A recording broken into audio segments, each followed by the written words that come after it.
Good afternoon. This is a hearing of the Chatham Conservation Commission being held on December 4th, 2024, in accordance with the Massachusetts Wetlands Protection Act and the Town of Chatham Wetlands Protection Bylaw and Regulations. My name is Karen Latin, and I serve as the chair.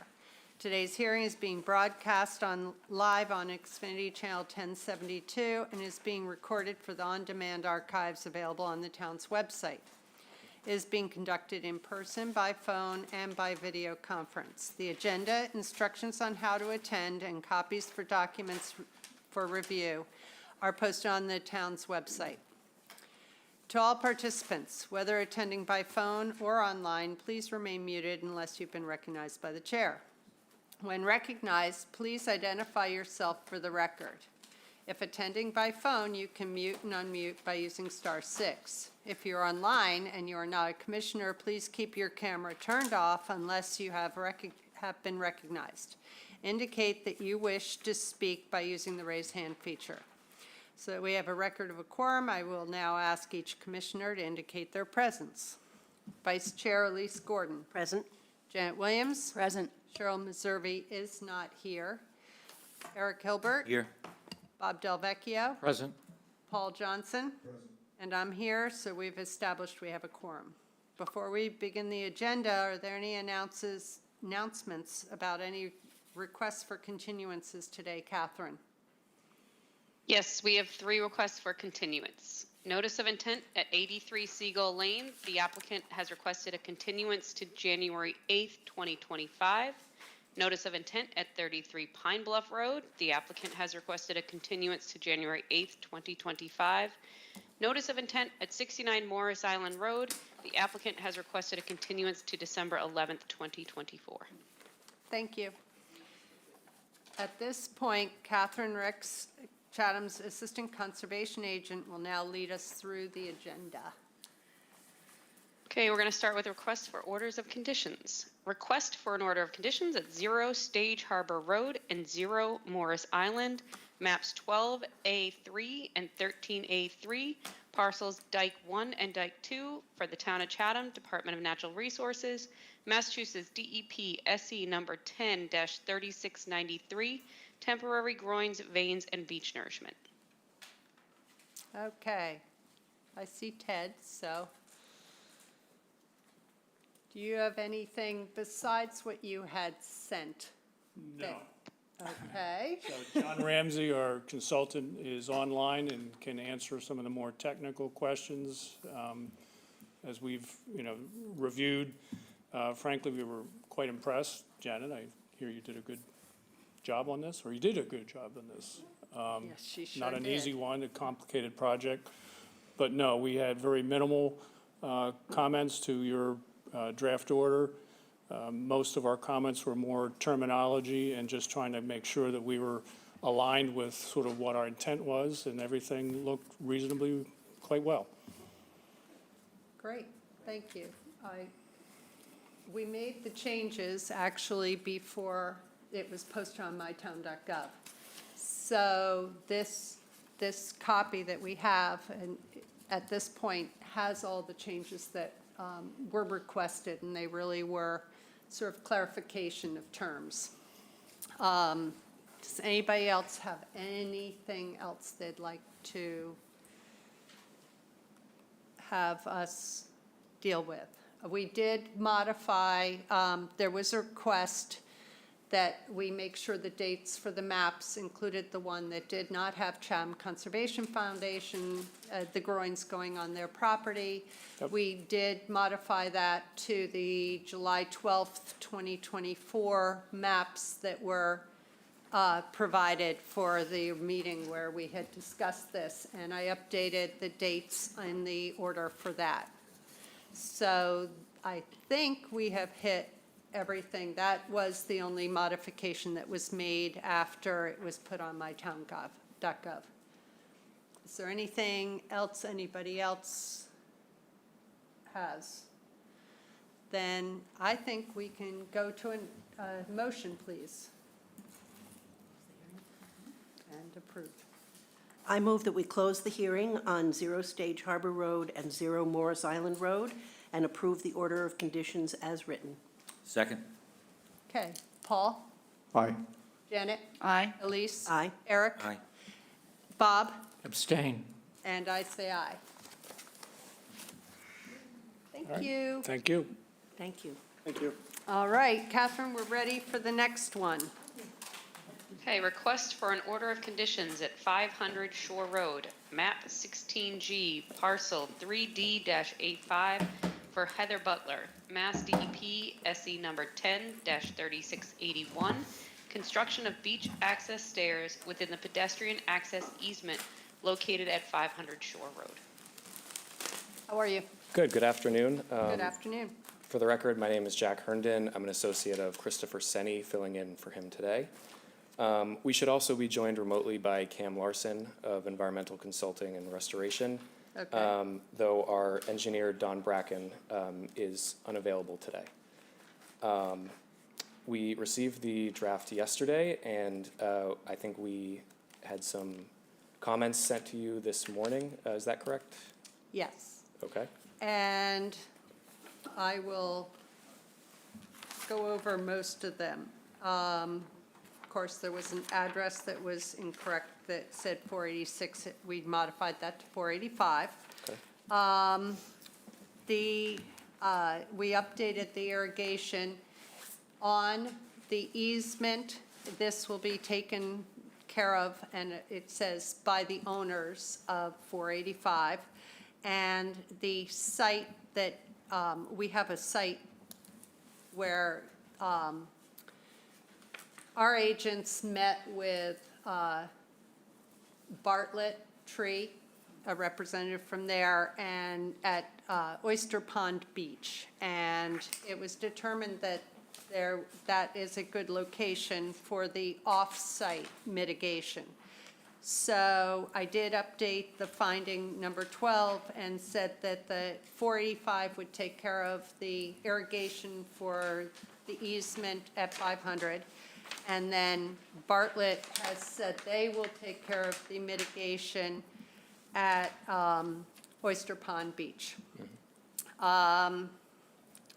And I did update the finding and the special condition that said that the fencing would not be touched without the owner of 500 Shore Road's approval. I added or a court order Okay.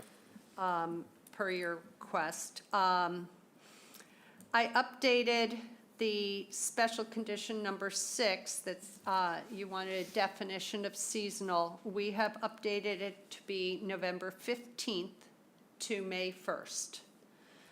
You had asked for December 1, but we normally say November 15th. The only thing I haven't updated, because I wanted the group, the commissioners to chime in on, is our special condition number 12. It says, which I think is actually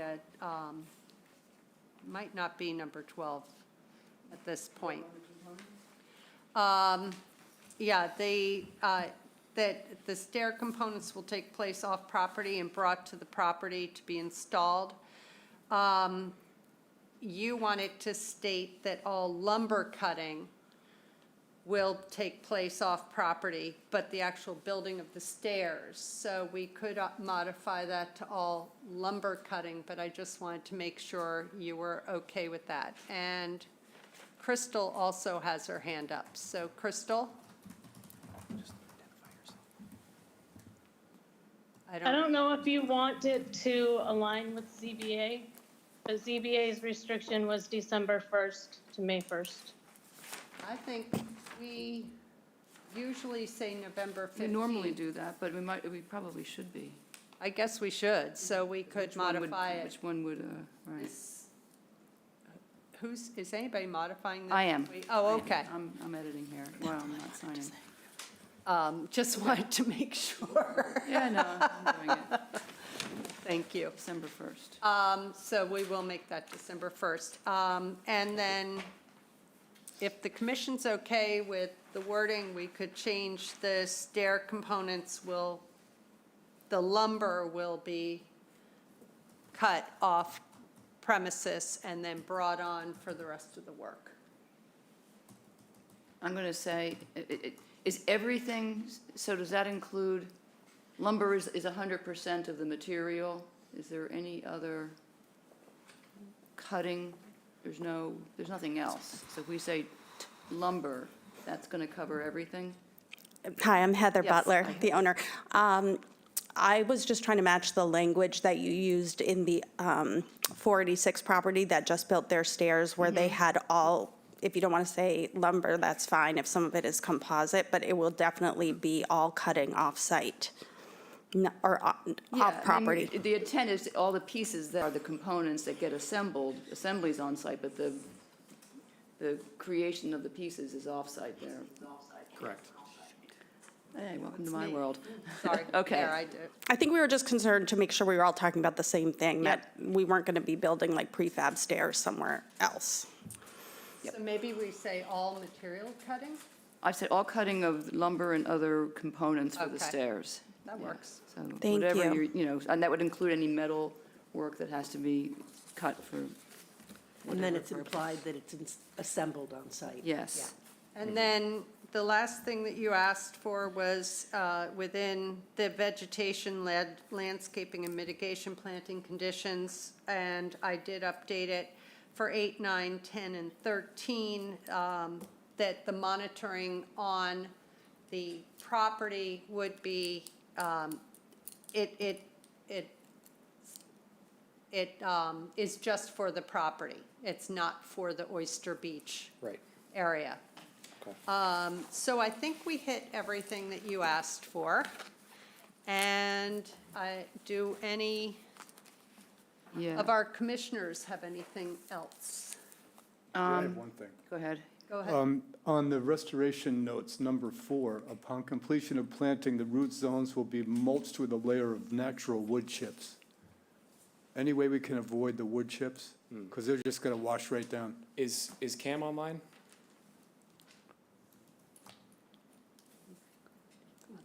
I did too.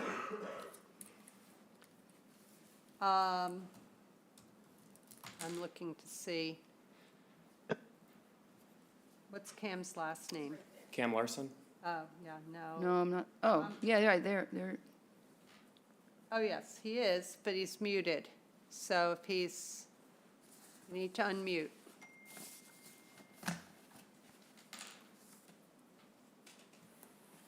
What number is that, Paul? I know. I Number s- 4 on the restoration notes. The document. Good evening, Commissioner. This is Cameron Larson. I just put my headphones down and then pulled them on, so I assume you're asking for me. Yes. How can I help? Paul, why don't you repeat your question? On the restoration notes from November 5th, number 4, upon completion of planting, the root zones of the new plants shall be mulched with a layer of natural wood chips. Any way we can avoid that, because those are just going to wash right down. That's fine. We call out for natural wood chips just to kind of protect those root zones. They help hold and retain some water as well. It's not going to be much. It's just a small amount around the base of each plant. With a heavy rain, we may lose some, but I think they're usually pretty beneficial. But I'll leave it to the commission for that. We generally disfavor the use of wood Yes. mulch chips, and we particularly, as Paul said, don't think it's a good idea on a steep slope, because any kind of stormwater will generally take them straight down the slope.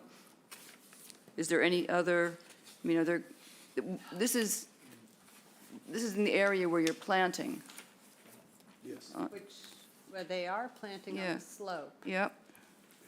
If you could just not use wood chips on the slope. I mean, I know you're planting on the whole path area. The top part's okay, I The guess. top part we could be okay with, but, Why don't you just use jute twine?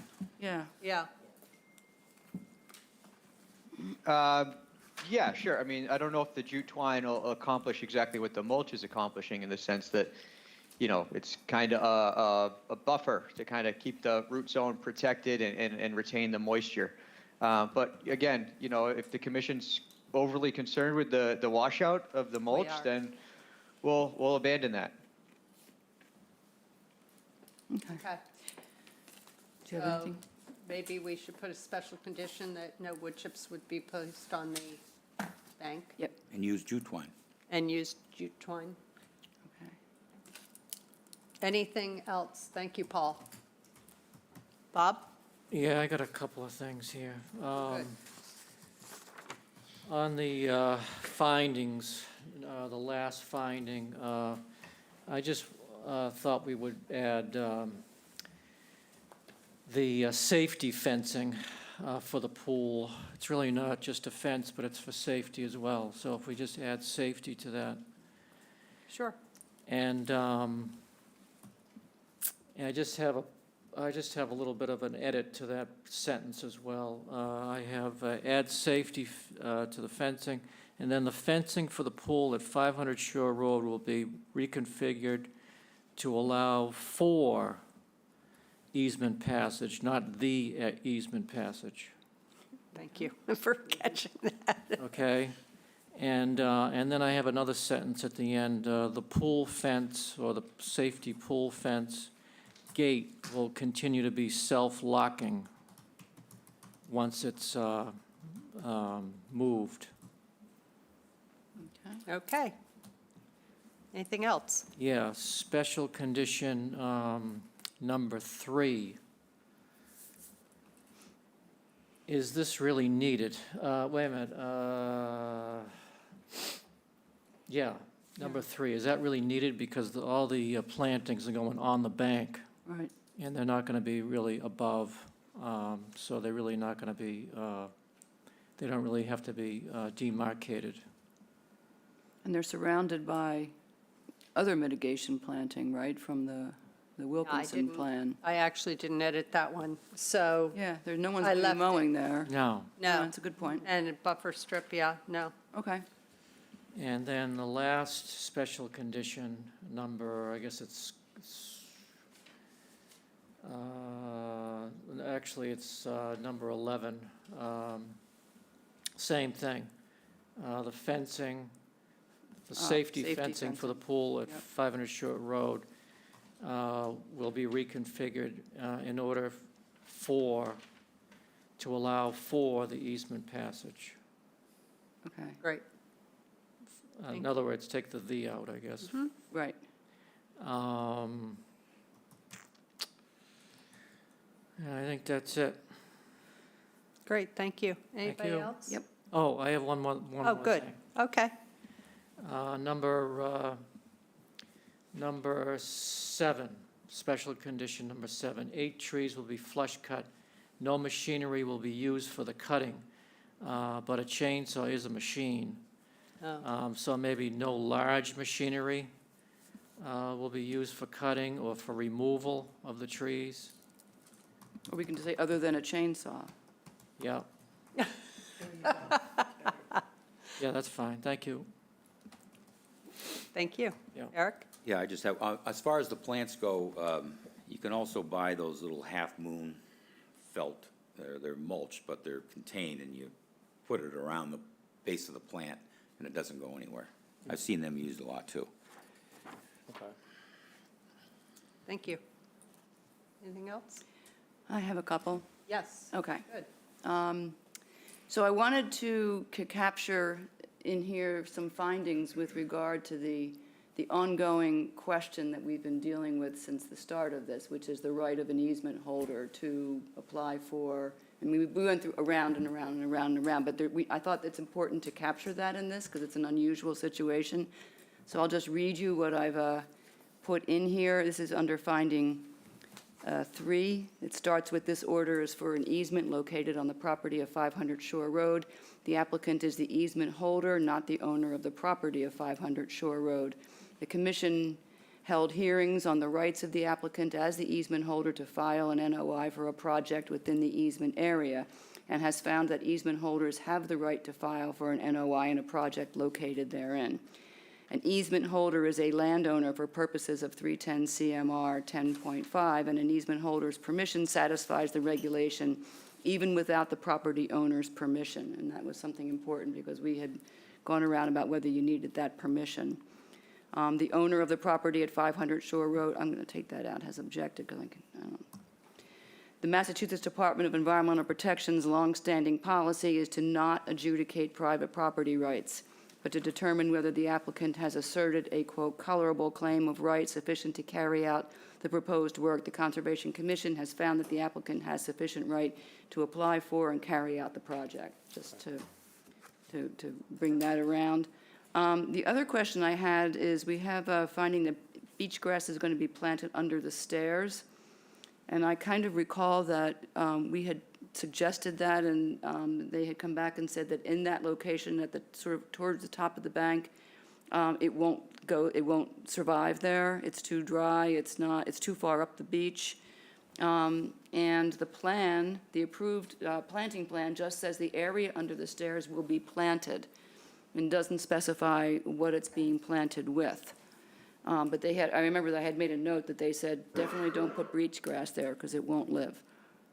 So I wanted to change that and just say, I don't know what to say because I don't exactly know what's going to be planted under the With approval stairs. from the agent? Yes, That's always my go-to. yes. Yeah, maybe something more shade tolerant. Okay. Okay, that takes care of that one.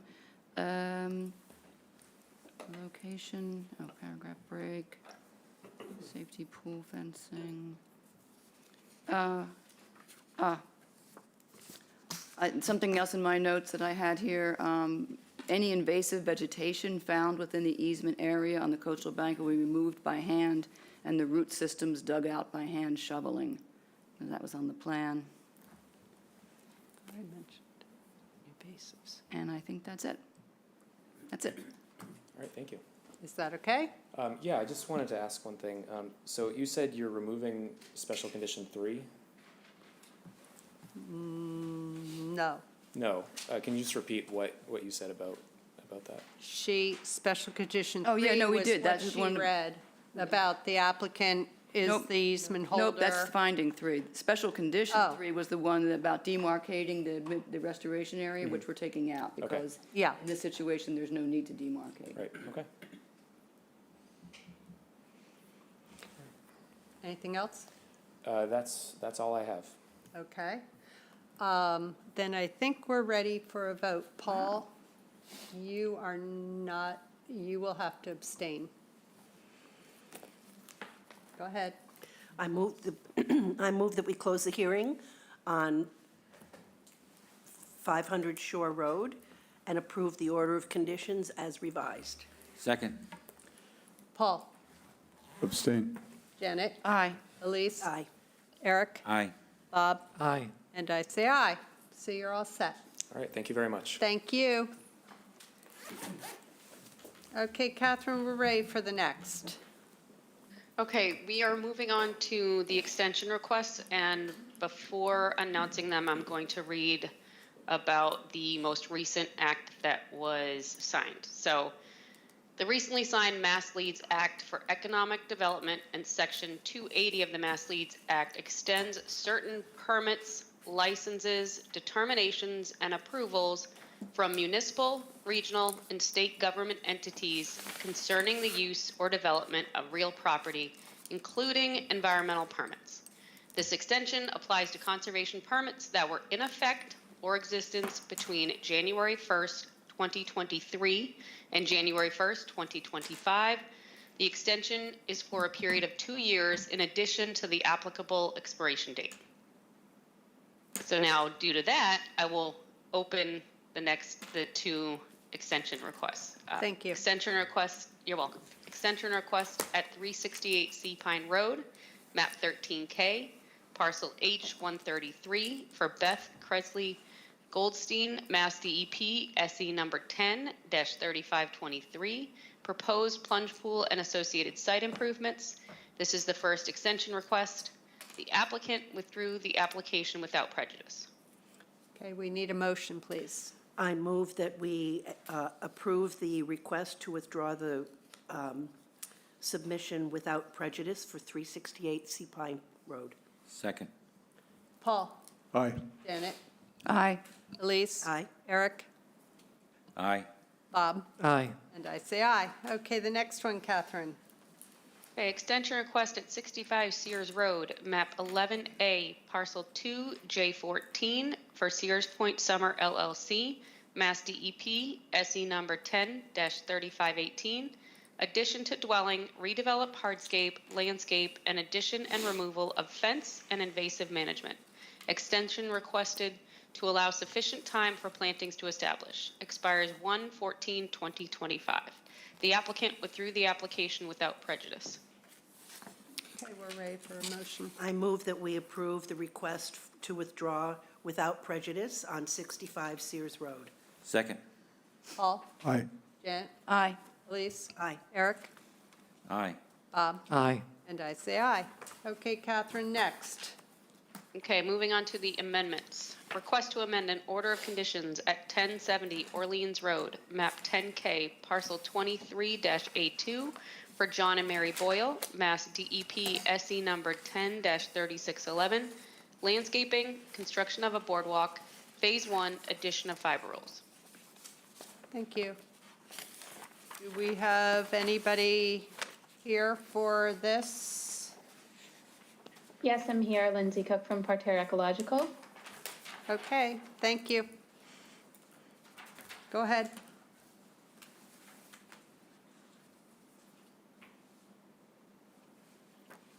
So we have made some changes to the plan based on some concerns from the commission, and this is the most updated plan that we have.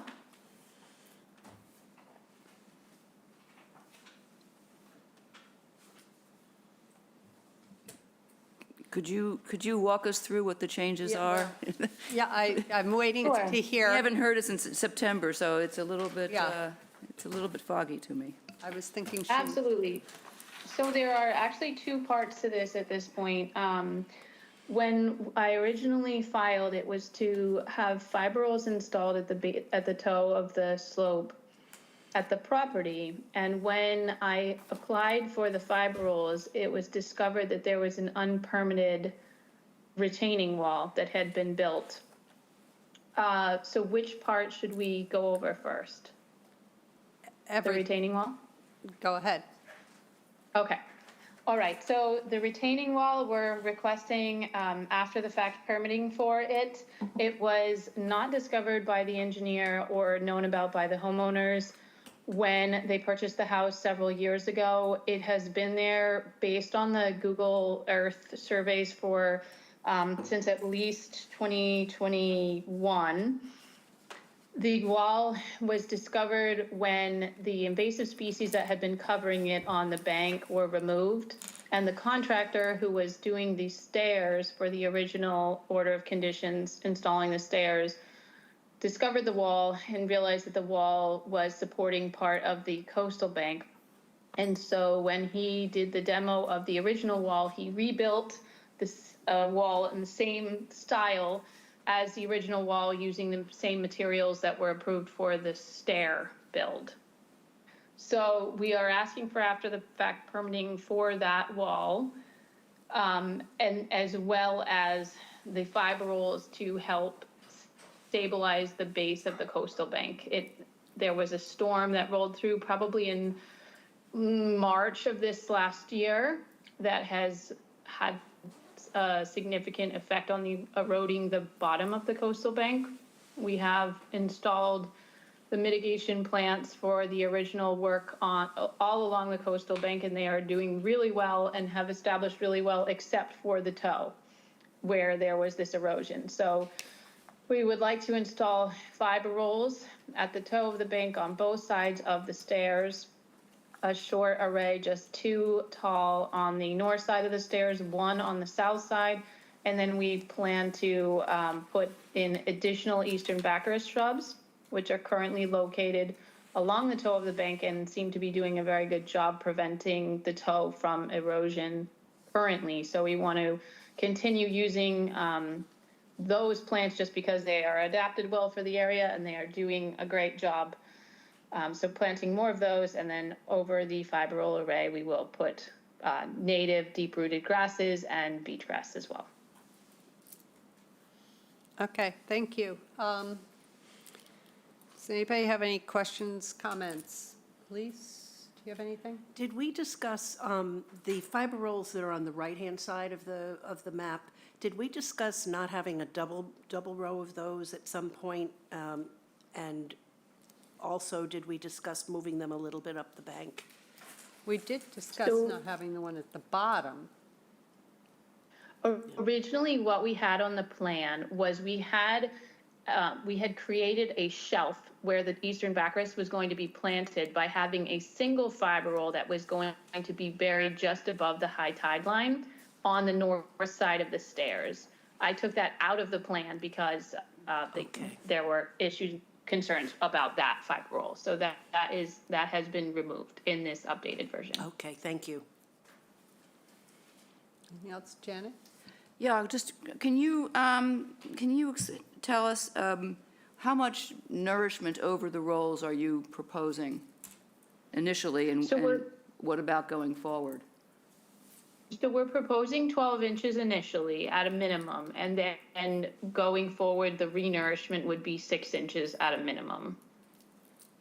What triggers renourishment? Is that done automatically annually with 6 inches, or is it triggered by a need?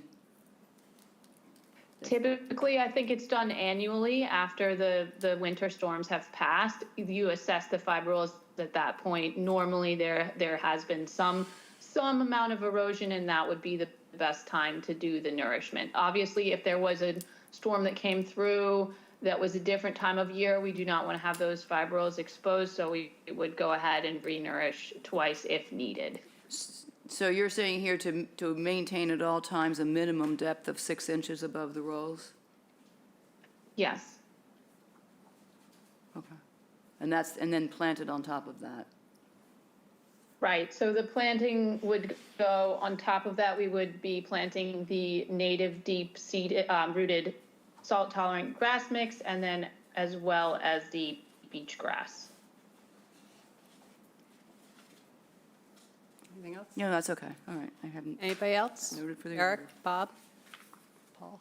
Yeah, on the left side of the stairs going up, the beach plums, seem like they're hanging in there. You're just gonna fill in front of them and keep them and do more planting? That's the idea. They're Yeah. in really great shape, surprisingly, because they have had some erosion near the root system. We've been trying to keep that covered through the season, so they are doing well. But yeah, I would prefer not to move any of them, just leave them how they are. So the ones that are struggling, that are at the base of the stairs, those we can plant higher up on the bank. And there's some inkberry at the base of the stairs where the fiber roll array would go in. Those inkberry aren't going to be able to root properly into the fiber roll, so we would move those up on the bank as well. But I do think we have space for all the mitigation plantings on the bank. I bet the applicant is bummed out that they didn't find a wall on the other side of the stairs, too. Yeah. Yeah, that's it for me. If the wall was there, it was there, and I believe you. Thanks. Thank you. Bob, Paul, anything? The only thing I have is, at one point, we had asked you to consider moving on the right side, the shrubs up above mean high water to allow them to a better chance of surviving. Your thoughts on that? Yes, so I did. I had never intended on planting them in the water. I think that was a problem with my skills as a Photoshop artist, honestly. Okay. So, but I have in this version moved them up, so they're very clearly above that water line and also in line with the current Baccharis shrubs, which are very healthy and doing well in that area. Yeah, so I would plant them in line with the current shrubs. Okay, thank you. I got a quick thing, Karen. Yes, please. The kayak rack will be installed over the new wall, correct? I think it's been The installed. kayak rack is already there. It is Okay. installed there, Attached. so To it. So we would not need the original kayak rack that had been proposed to go to the south side of the stairs. That will not need, we will not need to build that anymore. So that's one less disturbance in the no disturb. Okay, and there was a skiff the last time I visited this site that was kind of like anchored onto the marsh. Will that be moved off the marsh in the future? That has been moved, and I have let the homeowner know that that is not a place that that boat can be parked. Okay, thank you. Okay, this is just phase one. What are Can we you going to, believe we've gone through all this for phase one? well, do we want to, So, I mean, we've really technically done phase one and phase two at this point. How does everybody feel about approving this amended order at this point and calling it phase two? yes. I mean, we've gone, Yeah. we've met 3 times for this. Yep. So it seems silly to keep it at phase one and revisit it again. All right, then could we have a motion to approve the amended order We have to send it to to phase two first? No, but to an order, Yeah, to draft the order. When are we going to do that? oh, true, we have to, well, to approve going to the amended order. I guess we'll have your, we can get an amended order by next week. We have, 2 properties, we think? We definitely have one. Do it on the 18th and just. True. That into our- Could, if we waited until the 18th for the amended order, would that be okay? Are you asking me? I'm sorry. Yeah, Yes, that's- I am, as the that's representative. Perfectly fine. Yes. Okay, so we will approve this to go to an amended order as though we've gone through phase 1 and 2. Okay? Okay. All right, so we want to send it to an amended order for the 18th. I move that we continue 1070 Orleans Road to December 18th, 2024 for an amended order of conditions. Second. Paul? Aye. Janet? Aye. Elise? Aye. Eric? Aye. Cheryl? I'm Cheryl, good. Karen, I'm reading this. Bob? Aye. And I say aye. Okay, so we will have on the 18th your amended order to let us know. We'll send it to you the day before. And then you can Okay. tell us if you have any changes, okay? Okay, thank you. Thank you. Okay, Catherine, the next one. Request to amend an order of conditions at 3 Oyster Drive, map 15A, parcel 8-H15B for 3 Oyster Drive LLC, Mass DEP SC number 10-3599. Raise and replace existing dwelling. Amendment is to downscale the project wherein the existing dwelling will remain intact and the soil absorption system raised and replaced with the applications of sledgehammer IA technology under remedial use approval, phase 2. How are you? Good afternoon. Good afternoon. Tim DeLude with Shore Things Environmental here representing the Sapinaros and their change of plans for the property at 3 Oyster. So after a 3-year plan to raise the existing property, the building there, and build a new structure, they've moved on to selling the property. So as part of that, obviously, there was a Title V inspection, and the existing septic system did not pass due to separation to groundwater. So I think that's a problem we're going to start seeing more and more in these coastal areas with the rising water. So we were approached by the Sapinaros and Lori Jerkowski, their realtor, about seeing what we could do about that. We are representatives of sledgehammer technology, which is a secondary treatment and allows for a reduced separation to groundwater. So we're trying to minimize the impact to this site. It's a very tight property. There's not a lot of room to do anything on this property. The septic tank and pump chambers are existing right between the existing structure and the property line, with electrical service running over them and whatnot. And if we were to disturb that, we would be dealing with groundwater, trying to do that construction. So basically, we're looking to raise the existing SAS by a little bit to achieve that 3-foot separation to groundwater with the secondary sledgehammer treatment. Great. Anything else? No? All right. We're just, through the chair, Mr. Saporano is here with us, and in our virtual attendance, I believe Lori and Bill Litchfield are also attending as representing Mr. Saporano. Thank you. I'm Dave Bennett. I was involved in the design and field work for this project. Okay, thank you. Go ahead, Elise, do you have anything? I do, I have a couple of things. First of all, I think we still need a coverage table.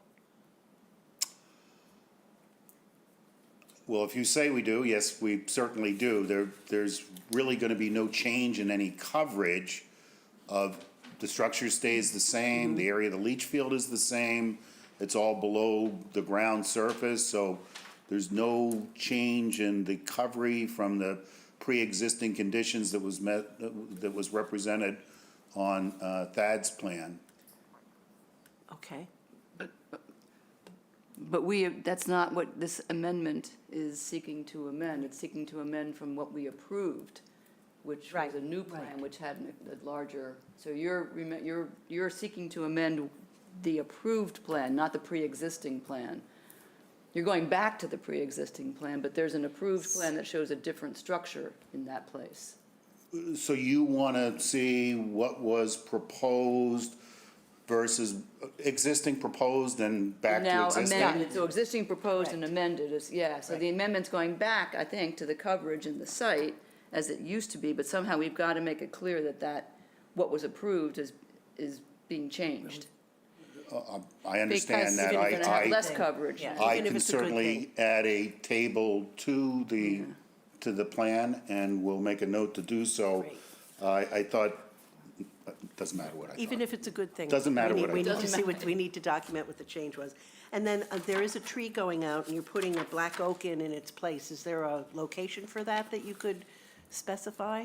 Yes, the maple tree that was going to be removed is still going to be removed because the roots would interfere with the septic system. And in here is the proposed dogwood, which You can't walk away from the mic, sorry. It's okay. Yeah. Can they see me here? Oh, it is there. I'm sorry. So it's shown in the area Yep. where the other tree was going I to be see it now. Where planted, does it similar. say? Thank So we tried, in essence, we tried to, maintain all It says the dogwood, is that? Yeah. same orders that were required before. Of course, our mitigation is significantly less because our disturbance is significantly less. And because we're replacing the septic system with an elevated system, but not to the magnitude, we want to use grass cover there of the, conservation seed so that we don't have any root growth into the system. Okay. We're trying to minimize the amount of cover so that we minimize the height above the existing grade that we need to be. Is it still a dogwood, Is it though? a dogwood versus a black oak? I have a proposed dogwood. I think that it could be conditioned for any similar sized tree of that caliber. It's, the only reason I ask is in the plan, it mentions. No, dogwood. I threw dogwood in Okay. just because I like dogwoods, but Okay. Then we need to update the plan to reflect the correct tree, because it says a dogwood's going in. the tree that's coming down is a maple. Right, but you have on the plan, it says proposed dogwood. I Right. think it's in the And narrative just somewhere. update that to whatever's going in. In Thad's plan, it was a black locust. Black oak. I think it was a black oak. I know I read black oak. And again, just we need to match what's actually going to happen. That's the reason for my question. Okay. Anything else? Okay. The only other thing was, when we learned about the sledgehammer, I think the last time we were here, you were gonna try to get us some information, just information on what that is, since it's a new technology for us, and if that's possible, or if you can advise where we could go to look for that, that would be the best place to go, that would be appreciated. I brought some information for Oh, the wonderful. board to Thank you. review. Thank you. So just in general, the sledgehammer is approved under general and remedial use as a secondary treatment system, and secondary treatment systems have provisions that allow in the upgrade of a system without any expansion, no new construction, that they can be placed with less separation to groundwater than is currently required based on the amount of treatment that's provided. So these systems this system specifically has language to that effect, as does all secondary treatment systems, which Sledgehammer is one of those. Sledgehammer works on the principle of an aerobic bacteria generator. It adds oxygen to promote bacteria growth, and through the bacteria growth, through a aerobic process, it provides BOD and TSS removal, and we have also have some information on nitrogen removal, where we have tested to verify and sought out other information in the Barnstable County database to show that it does a reduction of about 50%. Awesome, thank you. Would you like us to approach the chair to give you that information, or? When we're done, you can give it to us, because we're not going to be able to review it while we're sitting here. So let's go through our questions and comments, and then Certainly. definitely. And the green cards, you don't need those? Well, upstairs they do. I could, if you give them to me, I'll give them to our Okay. agents. Great, thank you. Janet, did you have something? Yeah, I just wanted to follow up on that, because again, this sledgehammer is new technology to us. So by providing the aeration and raising the BOD, so you're finding 50% reduction in nitrogen? Yes. Wow. Is that, and that's been documented out nationally or in the area, or where has that been found?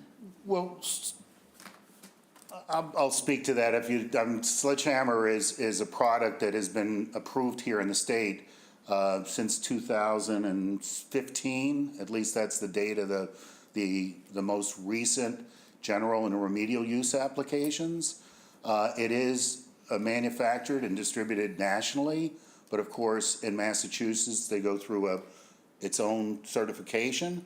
This system is seeking NSF certification right now for 50% reduction. It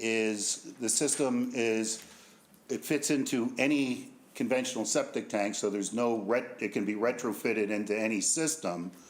And it's been around for a while, but mostly used in applications for rejuvenating septic systems or leach fields that are starting to fail.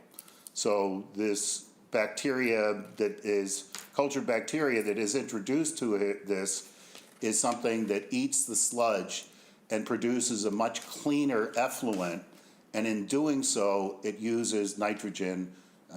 The bacteria uses nitrogen for part of its respiration. So is that why it qualifies as an AI system? I'm going to try to keep this as simple as possible because there's an awful lot of differences in AI systems.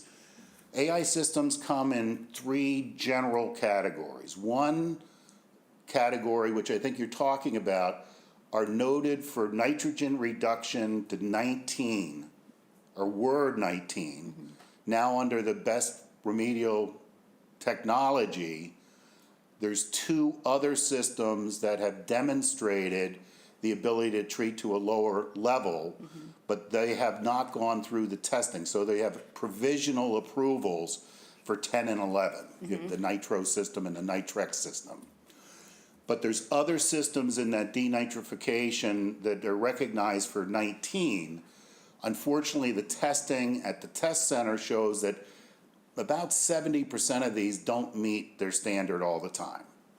So they had to back off a little bit of that, but they still kept them in as their denitrification systems.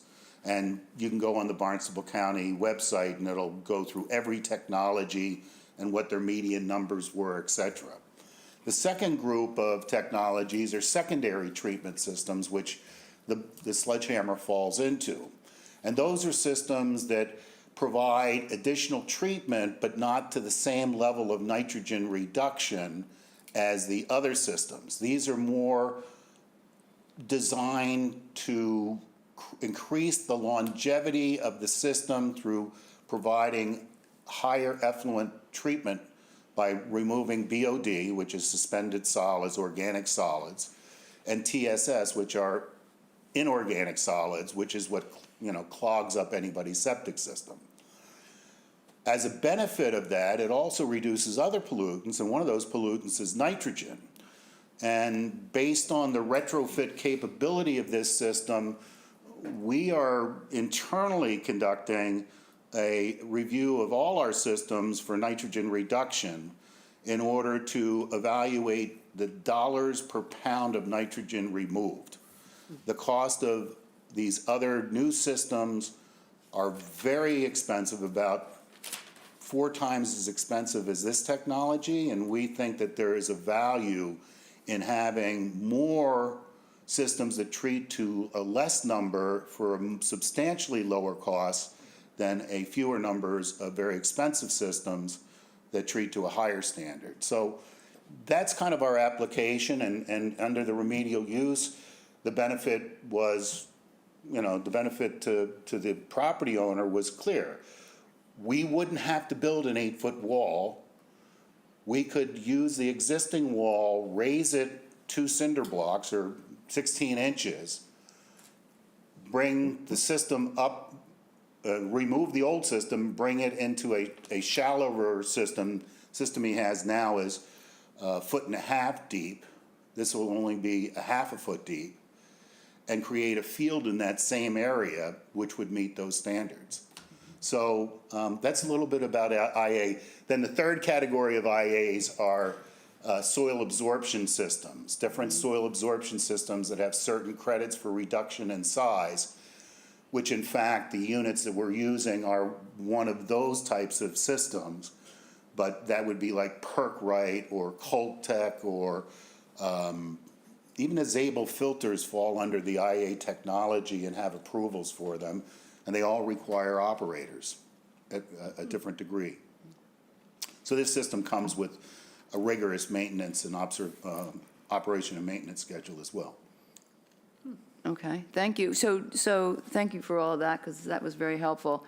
Is it fair, is it accurate to say, though, that this system is approved or certified as an AI system, or is that still in the works? No, it's approved. It's approved, okay. If we haven't included those approvals in your package, I thought I might have in the application, I can certainly leave that with you. Thank you. I haven't seen that. Last question, has the Board of Health issued a permit for this yet? No. Do you know when have you had a hearing yet? We have continued our hearing from Monday to the next hearing, which will be on the 16th. Yeah. Okay, They're scheduled for the 16th. Okay. So we will have to wait January. to send this to amended order until we could send it to an order on the 18th. But we need to hear what the Board of Health, okay. what they think about this before we can approve any amended order. Yeah, just the timing of this with the holidays, we wanted to move forward with this hearing and understanding that we'd have to come back and have the approval of the Board of Health, so you know, certainly that can be conditioned. Well, if the Board of Health approves it on the 16th, and then we could, at our meeting on the 18th, then approve it to go to an amended order, and then that would mean early January you would have your amended order. Okay. And no work can start before all that is there, and is there a Right. 21-day appeal period? Yep, There is. There is a 21, so you could do it at risk. Yeah. And our first January meeting is the 8th. Okay. So that's when it, Now, would we have to file something to be heard on the 18th if in fact it gets approved on the 16th? no, what we will do right now is continue it to the 18th. And then, so you don't have to file anything. It's us voting to continue this for the hearing on the 18th. Okay.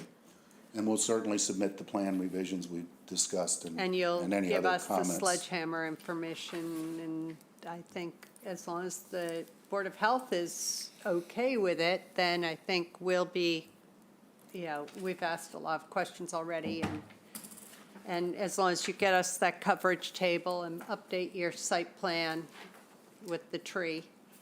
Paul has his hand up. Oh, he does? Oh, yes. Paul?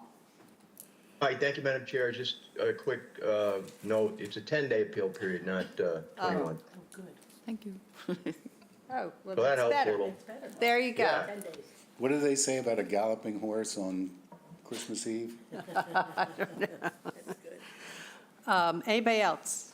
Bob? Something just on that tree, on the replacement tree. Could you make it a Kuza dogwood instead of just a dogwood? Sure. That's a little But bit, is the dog, yeah, absolutely. Dogwood It's, okay, a or little bit- did you want to totally change it? Yeah. No, it would be, No, it would be no, conditioned as any similar diameter tree, from your indigenous plantings list. Right, we just need it to be reflected what it is on the plan. Yes, I will have to speak to the prospective property owner, see if he has a preference. I just want to add, I worked at the condo for many years when I was in business next to you. And not many things live there. They have locusts that have been there a long time, but they're messy trees. Personally, I think an oak is probably your best chance of anything living there in the long term. I really Okay, do. we'll take that under advisement. Great, thank I you, was Eric. wondering, quite frankly, with regards to habitat, I think maybe a nesting box for might be, appropriate there. Yeah, it'll be less nitrogen too. Well, I don't know, it might introduce more nitrogen, I don't know. But yeah, it's a very unique environment, a very unique area in the town, and It is. and of course, everybody appreciates the attack by the Atlantic Ocean and coastal changes that are taking place. Okay. So, anything else from anybody? Okay, then I think we can continue this to the 18th, please. I move that we continue 3 Oyster Drive to December 18th, 2024. Second. Paul? Aye. Janet? Aye. Elise? Aye. Eric? Aye. Bob? aye. And I say aye. So, Madam Chair, will a amended order Order. of conditions be part of that? You'll issue that before the 18th? no, that's, once we hear, that will be where we approve it to go to the amended, and then on the 8th of January, you would have that Okay, amended order. okay.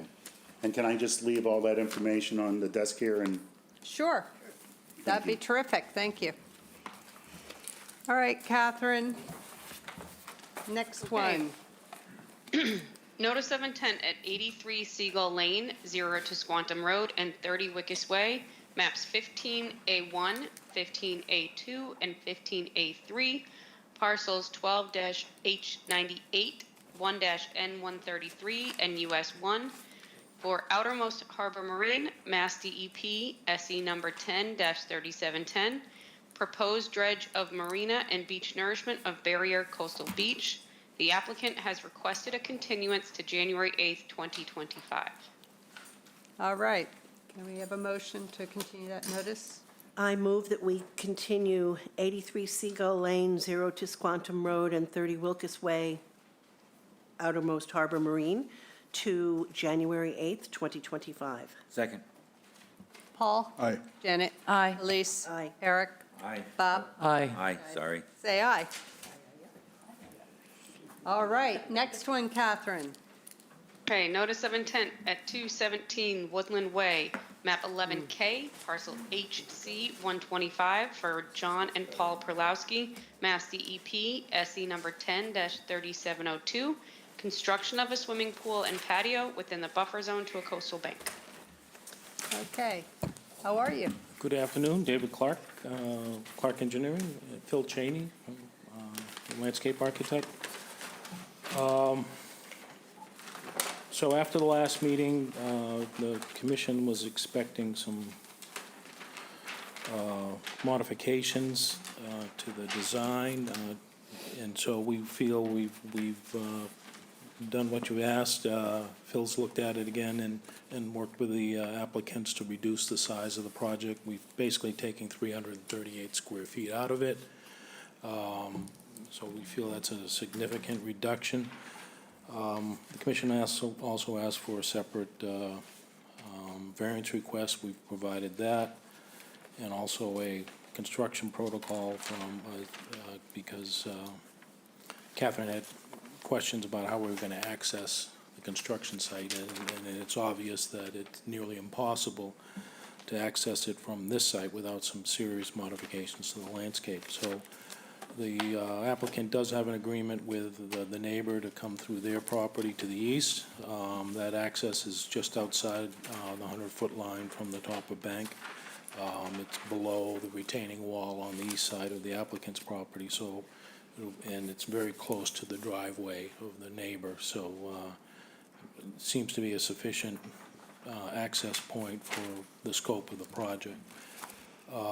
Phil's here this time to talk about the mitigation, and so if you'd like to hear from Phil. Of course. Okay. Very good. Phil Cheney, landscape designer.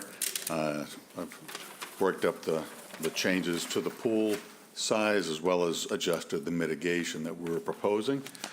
The mitigation primarily concerns of some lawn replacement on both the east and west sides with native material. And in addition, there's an area on the southwest side, which is infested with English ivy, some bittersweet, and of course some poison ivy. We're proposing to have all that pulled by hand and replaced with native vegetation in amongst the existing good trees that there are. The area is pretty much an isolated patch of the ivy. We don't have to worry about it encroaching from the neighbors. They can get it all and basically keep it out of there. So additional means to separate it aren't going to be necessary in those points. I am showing an extension of the existing rail fence to enclose that portion of the mitigation. So I think that probably because we've also respecting the 75% guidelines as far as any ornamental plantings going on and replacing in the area near the house. Let me know if I left anything out. Okay. I'm not seeing, just before we get into questions, what is the coverage now? The percentage? I didn't see a recalculation, and maybe I just missed it. The last plan I have is 1015. 1029. Yeah. Yeah, but what is it? Here it is, it's in the top corner. Oh, is it? So it has existing. It shows existing. What it doesn't show is what was the initial proposal. Existing is 34.9. The first proposal was 46.3, and now it's 42.0. It is there, sorry, I missed Yeah. that. But 42 is still over what we allow, which is 35. So just as a comment, but I'll go to questions. Elise, do you have any? Dave, I have a question on the access to get in there. I understand what you described. Is it the neighbor to the right or the neighbor to the left when you're Neighbor to facing the the right. house? To the right? So you're going to go through there, but are we still going to be going through woods and taking down trees or affecting? I don't believe we have to take any trees out. Okay, good. I was just trying, I couldn't, when I was there, I couldn't envision how you were going to do that. And that's before I understood the neighbor to the right was going to allow. So no trees. So Very cool. along that line, we have this letter from Nick Mitchell, who says that access will be through the neighbor's property, doesn't say which neighbor, the address or anything. And we have no letter from the neighbor saying that they agree to this, so we do need that. So thank you, Elise, for bringing that up. And the access path should be shown on the plan.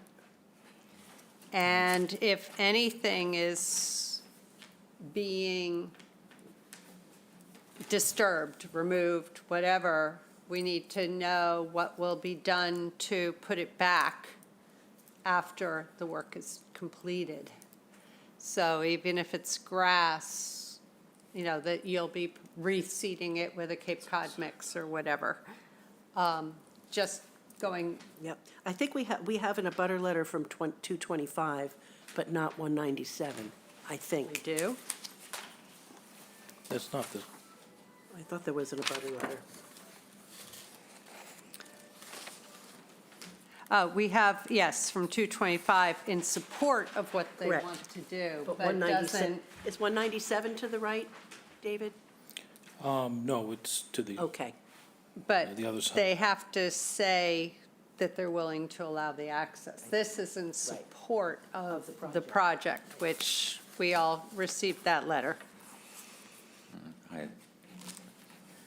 Go ahead. Yeah, I don't know if to get a feeling from the commission, I'm not normally like this, but this, to me, can you put the other plan up there, the mitigation plan, is it possible?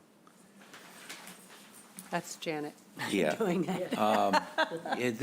We are really crammed up there. I mean, it's already had a project, it's already been mitigated over the banking because they had a patio put in. I mean, pretty soon the mitigation is going to be going out to the street. Usually mitigation should be adjacent to an upland, resource area, contiguous. I mean, we got mitigation to go up here, we got green mitigation that's really past the pool going up towards the street. To me, it's just too much. I don't even know why, it's not my business, but to have a pool there, it's going to be so shady, they'll get no sun, maybe for 2 hours a day. When I know everybody always comes with an alternative analysis in which we always give what everybody wants, but it's just so logical to put the pool in the front. That's where you have your area. It's open, it's all huge lawn. You can put a pool there with little effort. You can screen it in. The alternative. So to me, before you even go too far, I think we should get a view on the board where this should go, because it's too much on the bank, too much. If I could respond first, all of the mitigation is contiguous with existing native vegetation. But usually it's vertical to the top of bank, at a vertical, across the top of bank, which has already been done because they've already been approved for a patio that's right close to the 50, that's right close to the no disturb. Again, usually I'm not like this, but this is really getting. I just want to clarify, when you're saying it's not contiguous, that's Okay, not true. I agree It with is you. I'm sorry on contiguous. that, but it's. Okay. It's on each side, because you're running out of places to mitigate.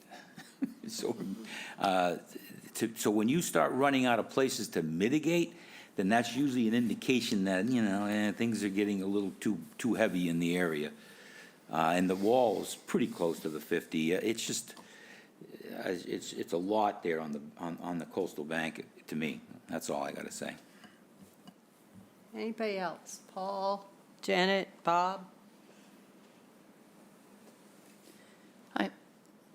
I'll just say that I acknowledge that when your starting point is existing coverage at 34.9%, you have, 1/10 of 1% available to you before triggering the 35% coverage. And I do appreciate the significant reduction in the coverage, in the pool shrinkage. But when I look at this, what keeps ringing in my head is that the reason the coverage is already at nearly 35% is because of the size of that patio. And so when I look at that and say, you know, that's a, you know, apparently it was permitted, whatever. But whether another patio is necessary, given that that's what's pushing you up so close to the maximum line, is what's troubling me. Why the pool couldn't be pulled close to and next to that patio, and let that patio serve as a, you know, as a patio for the pool as well, because it's so large. Anyway, I appreciate the effort that's been made to reduce it, but I do think it's a hardship that is largely self-inflicted. So. Sure. And just to acknowledge that the setbacks don't really allow the pool on the west side, up at that Right. large patio level. We talked about trying to fit it in there, it just, the What about the setbacks north don't allow side? that. I'm sorry? What about the north side? You understand that that's where the leach field is. So the pool would be way out beyond, 20 feet beyond the leach field. It'd be a distant, distant piece out there in the front yard. Well, for an That's- alternative, could you at least do a plan to where, if a pool was put in the front, where the leach field is and what it would look like? But that's not what they want. I mean, You don't want to pool out there. We can. It's like, It's yeah. just, when we were here the last time, Maybe a plunge pool? I think I asked the question, are we wasting our time if we come back with a revised plan? And did. I thought You did. that You did. we were sent in a direction that if we came back with a substantial change, which we feel that we We Done. appreciate that you did listen, and you did decrease it. You know, that we wanted to see, because who knows? I mean, you know, as I said last time, I couldn't speak for the rest of the commissioners, and I thought it was a worthwhile exercise to come back and let us evaluate whether it is approvable, you know, not having seen it as a smaller pool and everything. And as Janet said, I think the patio, it's large, and that's also what's putting you, you know, Yeah. up at 42%. So, but I was planning, once we let commissioners speak, of doing a straw ballot to see if this is approvable, so we can determine where we go from here. okay. Bob, do you have anything? Paul? Bob, go ahead. I mean, if you reduce the patio around the pool itself, the new pool, would that change things? Would that give us a reduction, enough of a reduction? well, it's, as you can see, the dimension on there, it's only 11 feet at the tight point there. They want to be able to supervise activity at the pool. The pool, of course, is primarily going to be used by the grandchildren kind of thing, and they want to be able to be nearby and close. If we were to take out some of that paving, it probably would have to be lawn just to enable the same thing. So to me, it's not really a benefit, you know, in that tight space to keep some remnants of lawn, since that's not particularly well-received as well also. We were keeping it really down tight as far as we're right up against the wall on one side, so you can't even really, you can't walk around on that side of the pool. Right, yeah. That, and with the auto cover, similarly on the other side. So we've only got access around two sides of the pool. It almost becomes a safety issue where you gotta have enough room to be able to get in and out. So, yes, 3.5 feet on one side. Right. Can't do much. I could do a little bit, but I'm not sure it's significant.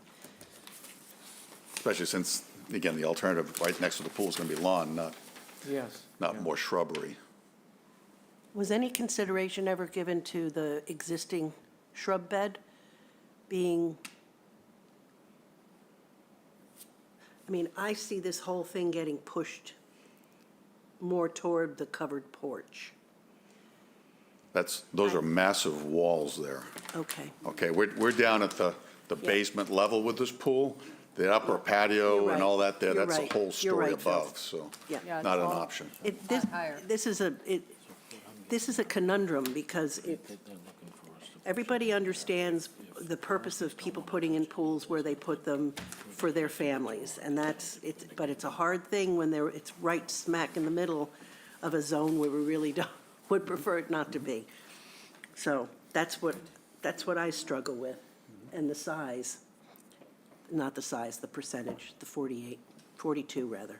Does anybody else have any questions or comments? Otherwise, I'd like to ask for a sort of straw ballot as to what you're thinking as far as whether this is something that we can approve and give a variance for, or whether we advise them otherwise. So I think I'll start with Elise. What do you think? My head is Yeah. like a ping pong ball. Okay. It's like Janet? so I will, but I will answer. Okay.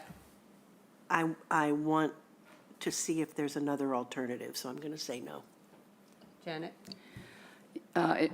Appreciating that we did ask that, and you did what we asked, but I think at the end of the day, it looks to me like it's not going to, in my mind, meet the criteria for a variance from that maximum coverage. So at this moment, unless I get convinced otherwise, it would be a no. Bob? I mean, we're not going to, we'd set a precedent if we Exactly. approved it. So, unless you can decrease the pool a little bit more and maybe decrease, I know it's hard to do, but decrease the patio, I'd have to say no right now. We already have 3 no's. Eric? Yeah, I kind of let my feelings Yeah, from the last meeting on exactly. this. And, I'm always try to figure out a way to do any project, but to me, this is just too much. I have to say no on this one. And Paul? And I'm leaning that way too. I had hoped that maybe we could find something that was approvable, because I understand why they want it and why they want it where they want it. I understand why the front yard is not favorable for this. But All right. I'm really struggling with the 42%, and the fact that it's being shoehorned into a very small area that is, tough to get to and everything. Understood. So, the way I see it is either we withdraw, or the only chance that this could be permitted is if we basically redid all the hardscape on the water side of the house and come close as possible to that 35%. So. At least not above the Yeah. 39 at this point. You're already at 39. Yeah, so I would say. Sorry, excuse me, Go ahead. 39? Well, what it currently exists is that, I thought your 35.9. plan said 30. 34.9. And that's just a 34.9, coincidence. that's Just- right, I'm sorry. I didn't recognize that number, so, Misspoke. okay. I'm sorry, And that misspoke. 34.9 is Yeah. just a coincidence. This property was developed before you had that standard of Right. 35%. So. And we understand, and unfortunately, requirements and regulations change, Oh, and yeah, understood.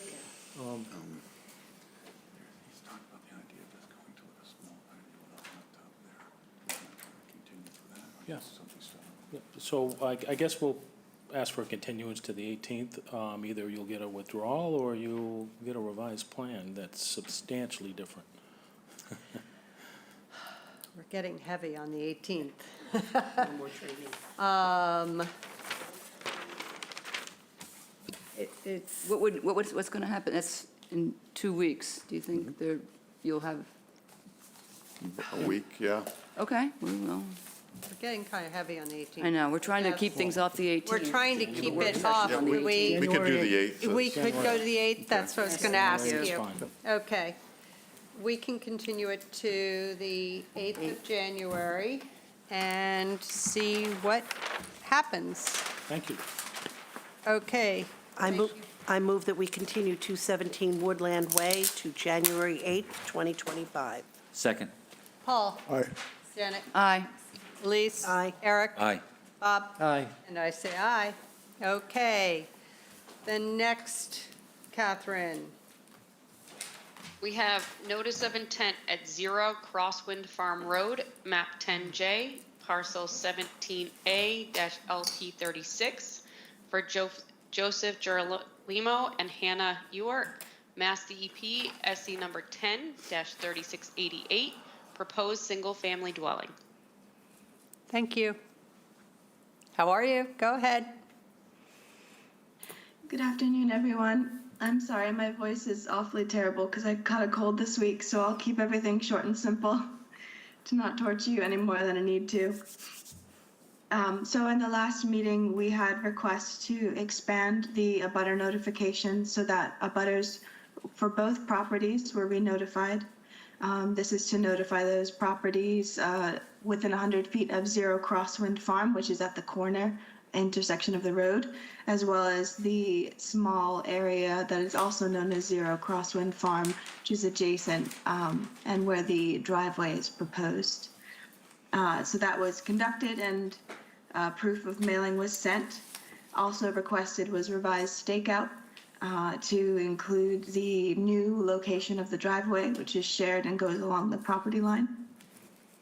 And the final request from commissioners was a justification for why we should change the proposed, change the proposed driveway from gravel to, from pavement to gravel or vice versa. In our opinion, after speaking to the project engineer, he says typically for residential properties, we only suggest gravel driveways when the slope of the property is 3% at maximum or less. On this property within the area where we're proposing the shared driveway, it's about 6.5%. So with that, there is a risk for washout of the gravel. There's potential issues with that, not only with that gravel getting onto the roadway, but also washing into the catch basin, which is downstream from the site.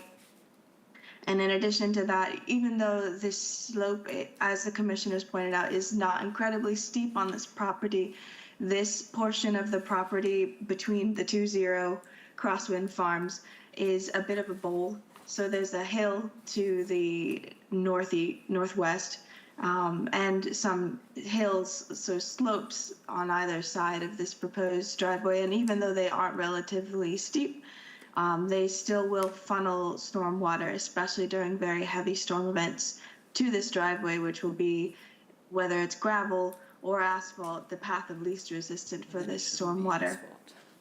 He suggested, as he's designed similar driveways that are far steeper, but also adjacent to jurisdictional resource areas, that with the addition of the trench drain at the base of this driveway, and this driveway being asphalt and therefore far less likely to erode, especially given the minor slopes here, this driveway will help to steer stormwater towards that trench drain and the infiltration dry well associated with it, which will greatly reduce the speed of the runoff leaving the site. It'll catch that sediment that might be coming from areas surrounding the driveway and prevent it from flowing downhill and into that catch basin. So those are the main reasons why it's more beneficial to have a paved driveway for at least the drive-up portion, and then leaving the parking area gravel. So at this time, I believe I've addressed all of the issues that were raised at the last hearing, so I'll go ahead and turn it over to the commissioners. Okay. Eric? I agree.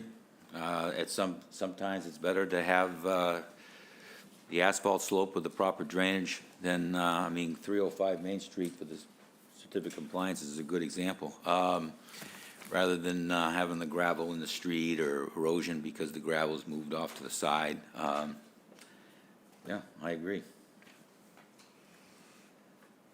Hannah, the area that you described with the driveway that is kind of a bowl, is that the parking area? Is that where gravel is going to go, or is that going to be asphalt as well? So the parking area that's adjacent to the proposed dwelling at Zero Crosswind, that's a bit flatter. Okay. It's the area between where we're proposing the dwelling and the road that sort of creates just very slightly a bit of a valley. But the parking area itself shouldn't be an issue based on the calculations from the engineer. Okay, so the valley area is going to be pavement? Yeah, that's the segment of the driveway that we're proposing as pavement, which is sort of part of it. And is it going to run, you said the water's going to be directed kind of downhill to the trench drain from there? So I'm just, when I think of something that forms a bowl, I think it should be pervious. That's the only thing I was getting at. Yeah, it's the unfortunate thing is, even though that would make sense to find some ways to slow it down or have something that's pervious, unfortunately, with it receiving that stormwater from the hillside, even though there is a forest in between the hill to the back, which would slow down rain, in extreme rain events, the path of least resistance, whether it's gravel or not, is still going to become quite a chute. And that will dig up the gravel, pull down the sediment. Whereas the asphalt driveway, even though it won't be slowing down that stormwater, it's still directing it towards the trench drain. And on the properties that we had as examples, it captured that very well. We saw no erosion at the base of the driveway, and that prevented a lot of runoff from going onto the road. And then into Riders Cove with the example of this site, which is across the road from these properties. Okay, thank you for that voice investment that you just made in me. Thank you. Thank you. Anything else, Lise? Anybody? We do, Ms. Whittle, do you want to speak, or do you want me to mention that we've received your letter? I can speak. Okay, if you could come up and identify yourself, please.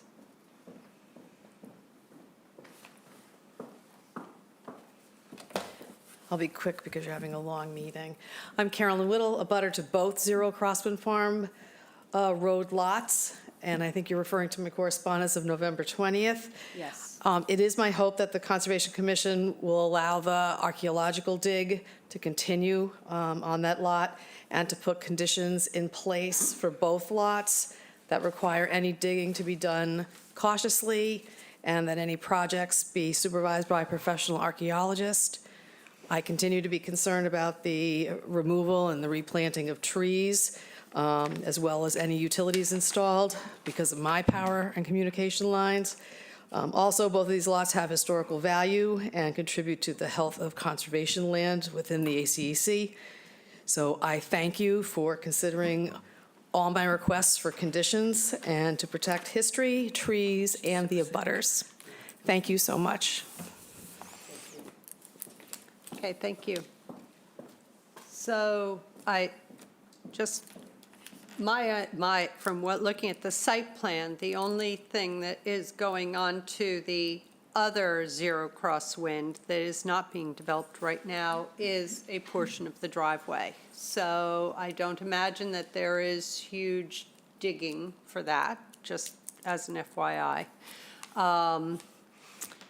We're not preventing any, it's from any archaeological digging happening.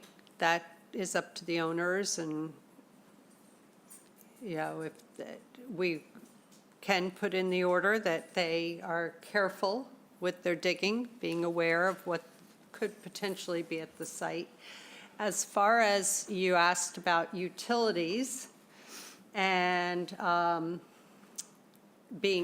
asking that the utilities also be considered, and put in a specific location. Utilities, I don't believe we have any control over. The utility company decides where they will place the utilities. So I don't think in order we can say where they will do that work, just as an FYI. But we have taken all of your concerns, and we have all of your previous letters too, and can incorporate as much as possible that's within our jurisdiction into the order when we do it. Does anybody else have any comments about anything, or? I just do, as far as every contract is going to be careful. I don't know whether that really. Exactly. Needs to be written in the order. It's, as far as I know, every contractor strives in being careful. Yes. Anything else? So, where we thought we were going to an order previously, and then things changed, and you don't any longer have to have ZBA approval, we can do an order. How soon would you need this order? Could we do it for January? January will be fine. I'll be in front of you when Outermost Harbor is presented on January 8th. So Right. if that's better, then we can do that on the same day. Yep, that works. Perfect. Thank you.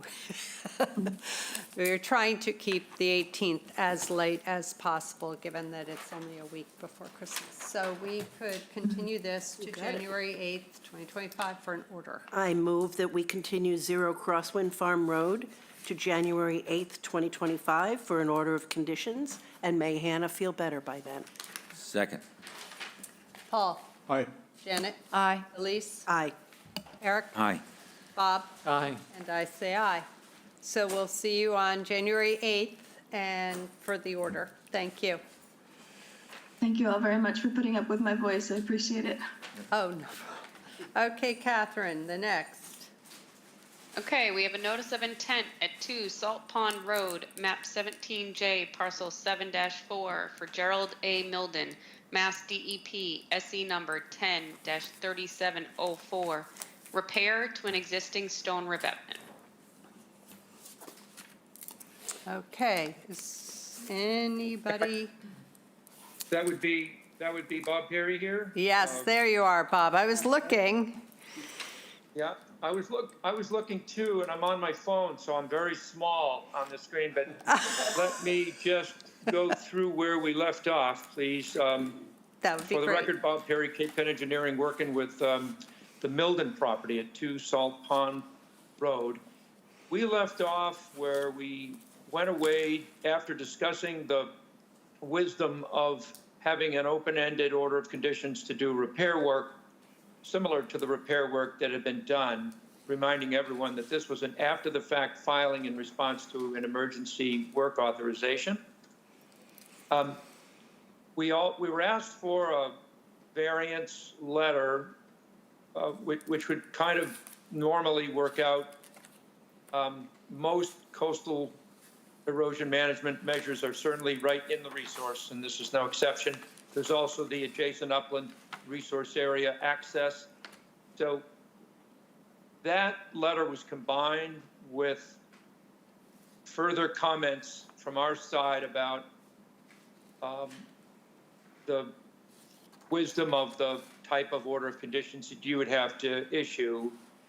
And at this point, if there's any doubts about that, I've spoken to the applicant about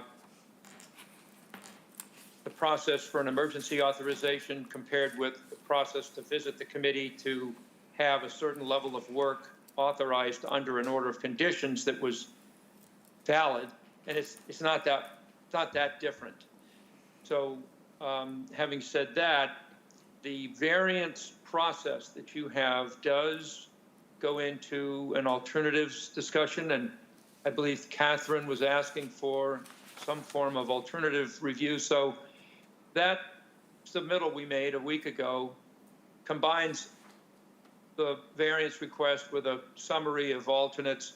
We really didn't have a lot of alternates that would fit, except for the work that had been done in repairing the revetment. And I didn't want to stray very far from that level of work. So without any further ado, I would say that the question of whether the commission wishes to issue an order of conditions for ongoing repairs to the revetment, where those repairs would be in response to further collapse, but those repairs would have to be consistent with the work that was done. That I'm going to leave for you to discuss, and I'd be happy to answer any of your questions. Otherwise, we would be seeking an order of conditions for the work that was completed. Thank you. Thank you. Okay. Anybody have any comments, questions? Well, then I'll start. The concern I have is, well, I feel like this might be a Band-Aid. I mean, you may not need to do any repairs for the next 3 years, or you might need to do something similar to what you did previously. If that happened, you still would need to come to us to show where the work is being done and, you know, provide the site and everything, and so that we can't just blanketly say, yes, you may repair this revetment for the next 3 years as needed. There has to be some oversight to it. And so that's just my initial opinion. And I thought I'd put that out there if you want to comment on it, or even commissioners if they'd like to comment on it. I'm sorry. You want to go? I was just going to say, I was hoping you forgot about this subject from the last, the last meeting. I wasn't going to bring it up again, to tell you the truth. No, I'll let that go. I tried to give you an out. Go ahead. I think, I agree with Karen, an ongoing condition for the 3-year period would make sense within the existing order of conditions, and it can be managed, you know, fairly expeditiously, either through the commission, most likely, or through the agent. I think in our discussions yesterday, it was the agents would prefer that you came to us with a new site plan that shows the area that will be worked on, and, you know, similar to what you've done for the emergency cert. Go ahead. We expected to do that. That was, we would not want the blank check. Our premise has always been that we would bring a scope of work to you prior to any actions in response to a further movement of that revetment.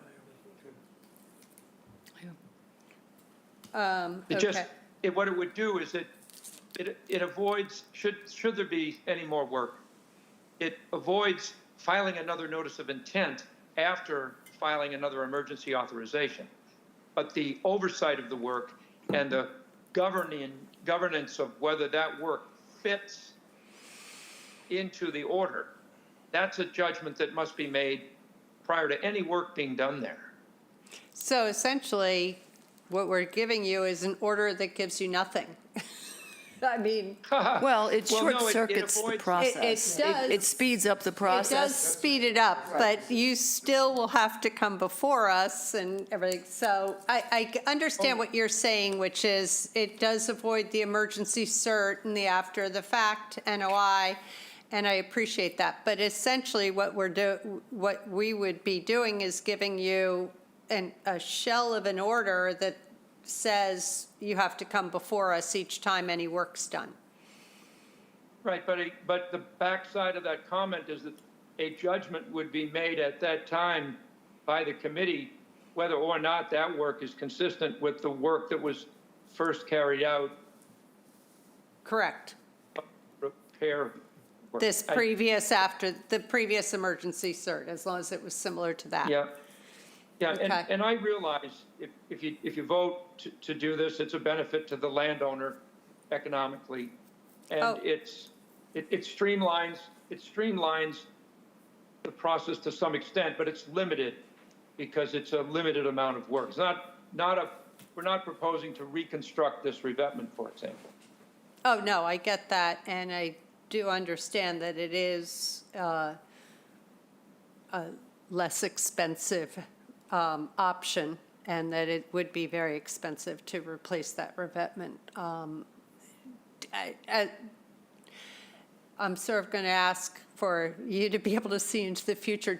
How do you think this revetment might have some other areas of failure based off of what you've just done? I think it's an uncertainty that has been weighted on the yes side because of the two problems that have already occurred as a result of the scour. Okay, And, yeah. and yet, I think it's not so much, well, of course, it's economic when you can avoid involved process, but it's just efficient. That's really the only reason this was applied for this way, is to try to have some efficiency with oversight. Okay. Does anybody else have any comments, questions? I have a quick question. ahead. So it's been a while since we've talked about this, but is this, are you asking, is this now an NOI? You're asking for an after-the-fact order for the repair work that was done under the emergency cert? Did we not yet issue, we have not yet issued that order of conditions, so that's what this is. He's with- combining. So this is an order of conditions approving the work after the fact that was done under the emergency cert with some ongoing conditions that could conceivably cover further repair and maintenance of the revetment. Is that a Correct. fair way to put this? Okay. Exactly correct.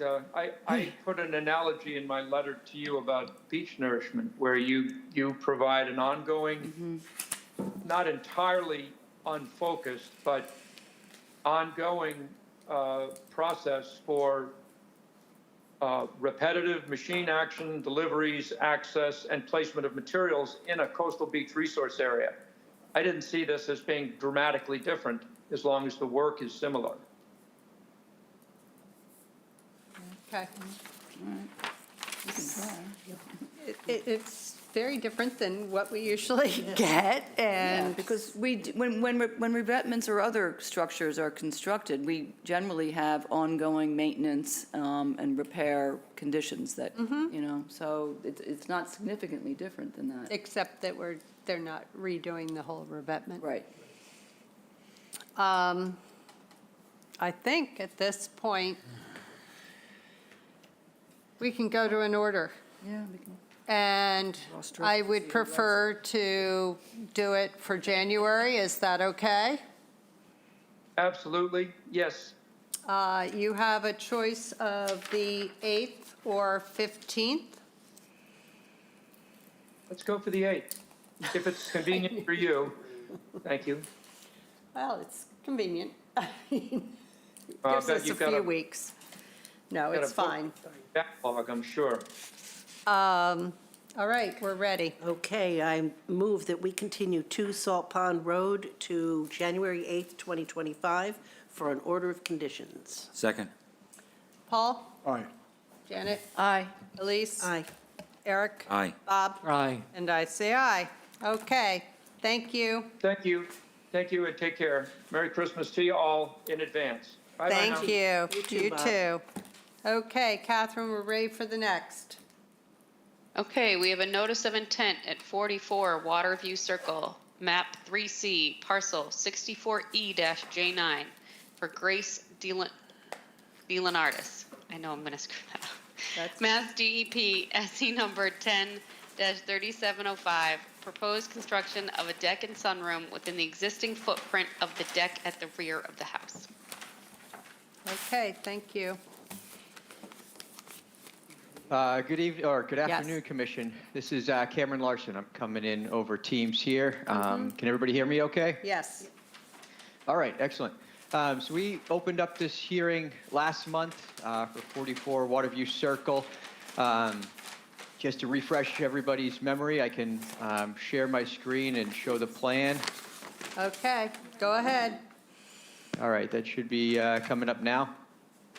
So it's a single-family home property. What we're proposing is to construct a sunroom and a deck at the rear of the home.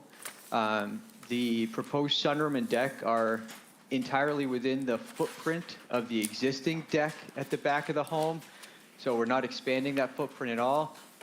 At the last meeting, the commission had asked for some additional information, so we prepared a packet that included a full and complete Town of Chatham checklist that we've now provided.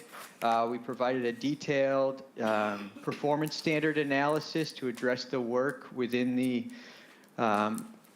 adjacent upland resource area. We also included a variance request since this work is located within the 50-foot buffer zone to a coastal bank.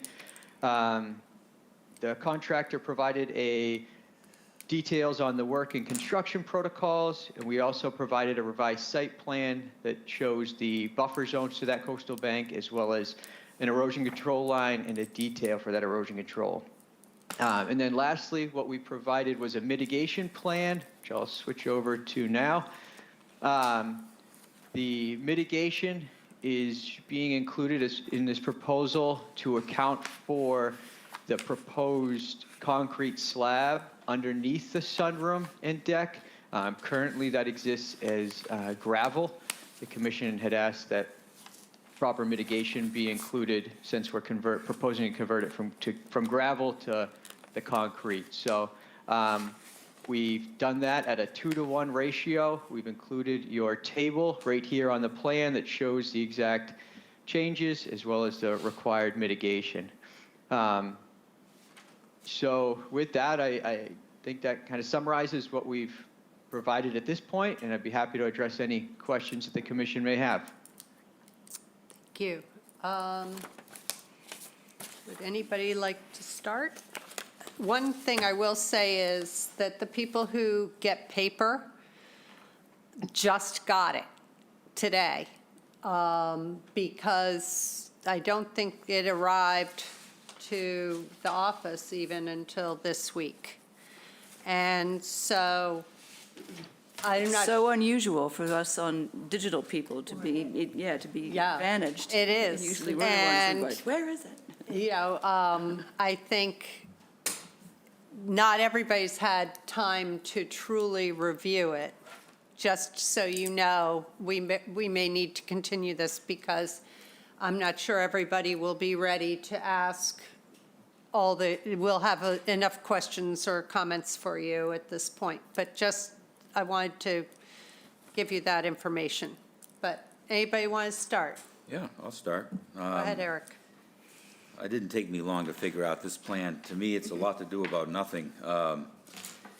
You're in the same footprint.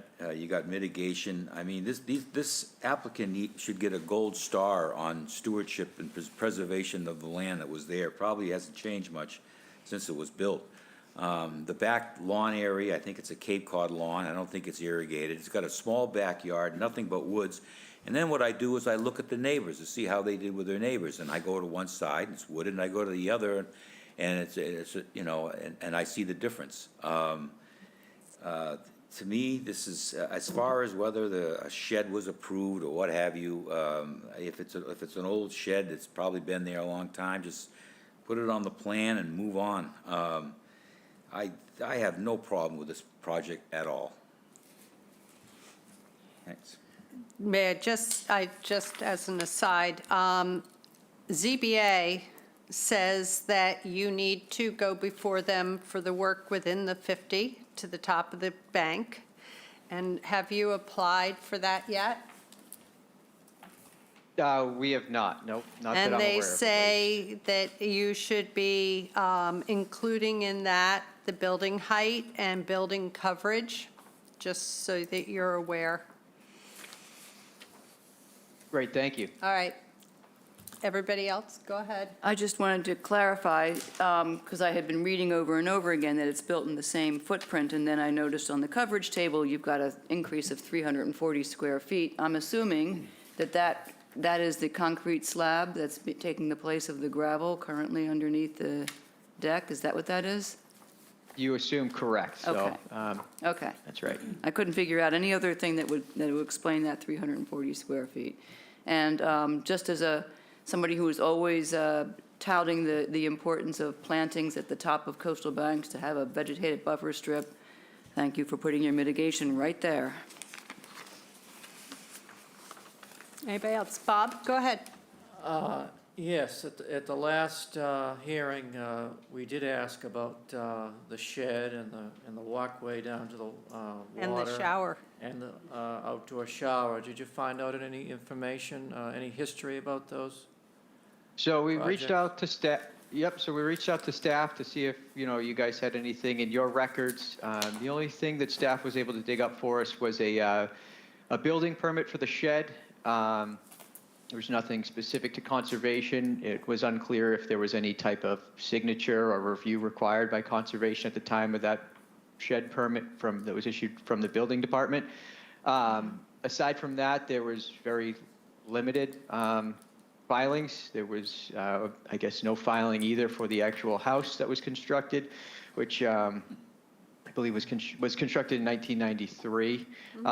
The shed is definitely, it's very clearly been there for some time. It's stable. I don't think it's very heavily used. It's, it's a small, typical shed. But at this point, that was all the information we could find in the current files.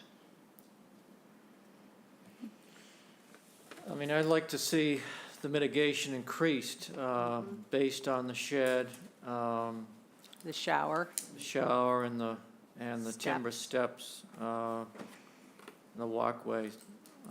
So that's my feeling on the issue. Based on the coverages of those areas. Okay, I mean, I think we could probably find a little bit more room, definitely to accommodate some additional mitigation for that shed. The rinse station itself. How about a little windsurfer rack down at the water for mitigation? I mean, other than that, I don't see anything else you can mitigate. They've got about 20 feet of backyard and it's all woods. You got two windsurfers laying on the beach down by the water. What if you just put a rack in for those and call it even or something, or make something logical out of this? There's nothing to mitigate. It's all woods. I think that's. I like that idea. I that's a think good that's idea. something reasonable that the applicant could certainly accommodate.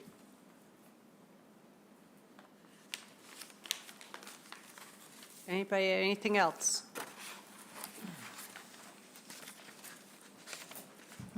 No? As I said, I do think we probably should unfortunately continue this to allow everybody to really review it. And for ZBA.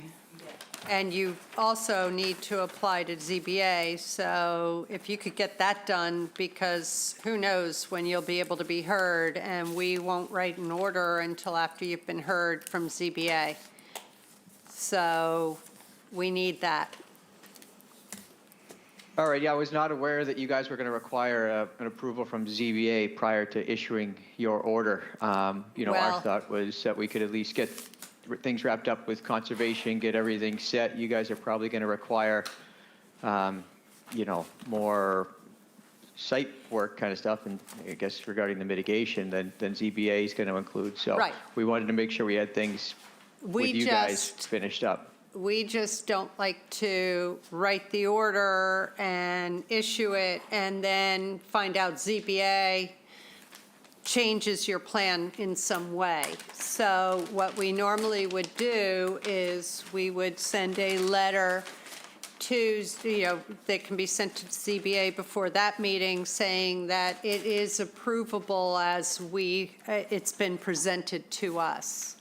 And so that doesn't prevent you, ZBA from being able to move forward. And we could have the order ready, but it won't be issued ahead of time. We won't vote to approve it till after ZBA. We work sort of in conjunction. Yeah, sure. I mean, if that's the process, that's what we'll do. I guess we didn't discuss that last time, so I wasn't expecting Well, that we'd have to get CBA first. I think this is something that ZBA sent us, in the pre-meeting email that we get, or document that we get. And I think last time there was so much missing from the application that we never got into the real big bones of it because it was missing so much information that we couldn't really accurately make an opinion. How about, because you haven't applied to ZBA, that we continue this till January, maybe January 8th, and hopefully by then you have a date with ZBA, because your other options are next week or the 18th. Yeah, no, that's fine. January's fine. I just, before we rush to continue this, I just wanted to make sure that, everybody here is satisfied with what we're proposing. We can certainly add, or willing to accept a condition for the, adding a kayak rack. But I just want to make sure everybody, we've kind of addressed all the concerns that this commission has. Everybody comfortable? Yeah. I think so. Just want to make sure everybody Okay. agrees. Okay, so. Excellent. Why don't we continue it to the 8th? Okay. I move that we continue 44 Waterview Circle to January 8th, 2025. Second. Paul? Aye. Janet? Aye. Elise? Aye. Eric? Aye. Bob? Aye. And I say aye, so we'll see you the 8th. Thank you. All right, excellent. Thank you, Commissioner. Have a good day. That should have been the 15th. Okay, I know, now we're gonna. Okay, Catherine, Okay, notice of intent at 697 Riverview Drive, map 8K, parcel C48 for Paul Rooney, Mass DEP, SE number 10-3706. Proposed rear yard pool terrace portion of the proposed retaining walls and patio are within the 50 to 100 foot resource area. Good afternoon. Tom Mulcahy, landscape designer, representing Paul Rooney, the applicant. We revised the plan and removed the paved path in the backyard, thus reducing the coverage. We now have a net decrease of 85 square feet instead of the previous increase of 125 square feet. And I believe that was, and I spoke with Jay Briggs, and it does not trigger ZBA, the retaining walls. That's only if it's within 50 feet. yes, CBA let us know it does not. So obviously they heard from you. Yeah. Thank you.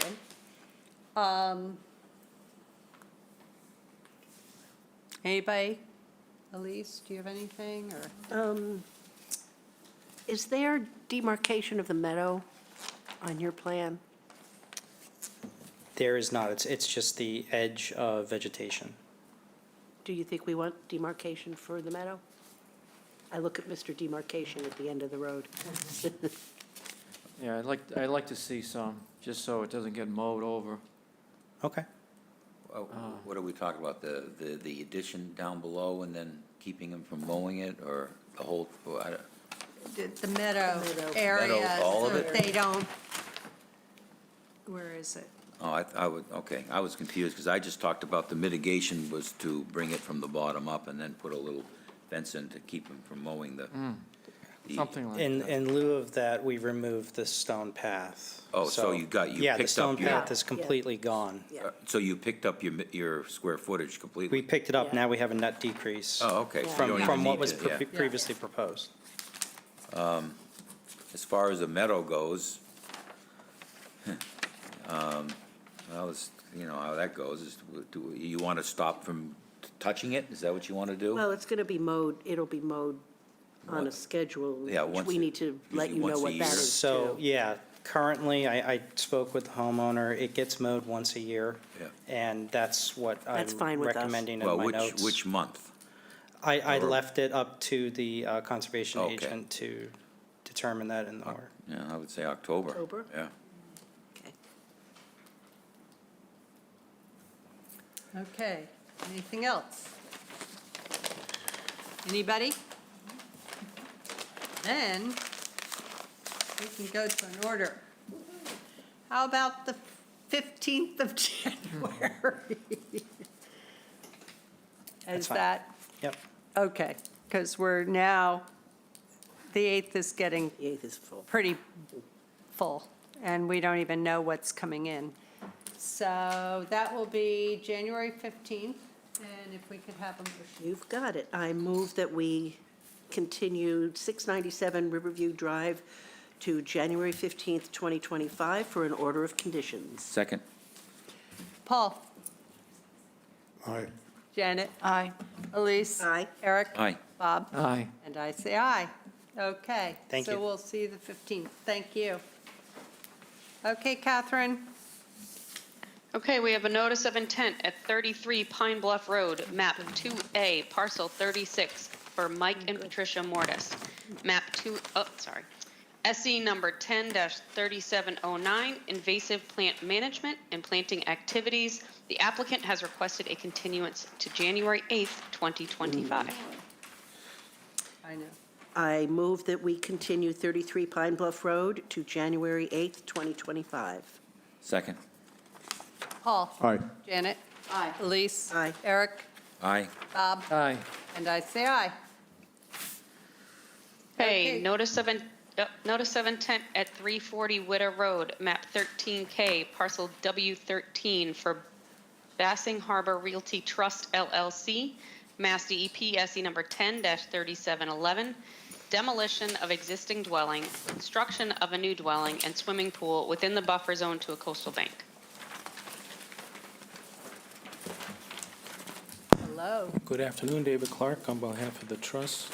Jenny from Blue Fax Design, Teresa's here too. So this is a demo rebuild of a house overlooking Bassing Harbor. The house was built in 1978. After the Halloween storm in 91, a revetment was built. So it's been a developed property for quite a while. So the idea is to demolish the existing house, construct a new one. As you can see from the plan, by the time you apply the structure setbacks from the street and the setbacks from the septic system, kind of forces the house within the 50 to 100. With that in mind, the owners and the architects and the landscape designers came up with this. Basically, the house itself is smaller than what's there now. The 178 square feet that we're asking for in the 50 and 100 is basically the outdoor spaces. So right now, the house is the existing house is non-conforming as far as your 35% rule for the 15-100.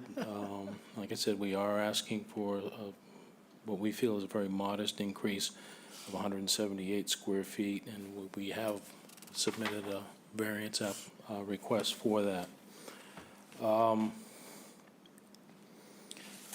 Right now, the 50-foot buffer from the bank is largely lawn. There's a little bit of vegetation right at the edge of the top of bank. Most of it is all lawn. And Blue Flax has come up with a mitigation plan and restoration plan to offset the variance request of the 178 square feet. I think the house construction project is pretty straightforward. Do you have any questions on that portion of the project? Please ask. Otherwise, we can get into the restoration Why don't we mitigation. let You go ahead, and then we'll combine questions. I'm Jenny Goldleaf with Blue Flax Design. I'd like to go into a little bit more detail on the existing conditions to add on to what David just shared. The coastal bank is pretty stable above the existing revetment. We observed about 95% invasive plants, consisting largely of bittersweet, rugosa rose, and some gray willow. And native plants that we saw were pretty much limited to seaside goldenrod. In the 50 and 100 buffer zone, it's a mix of native plants and ornamentals.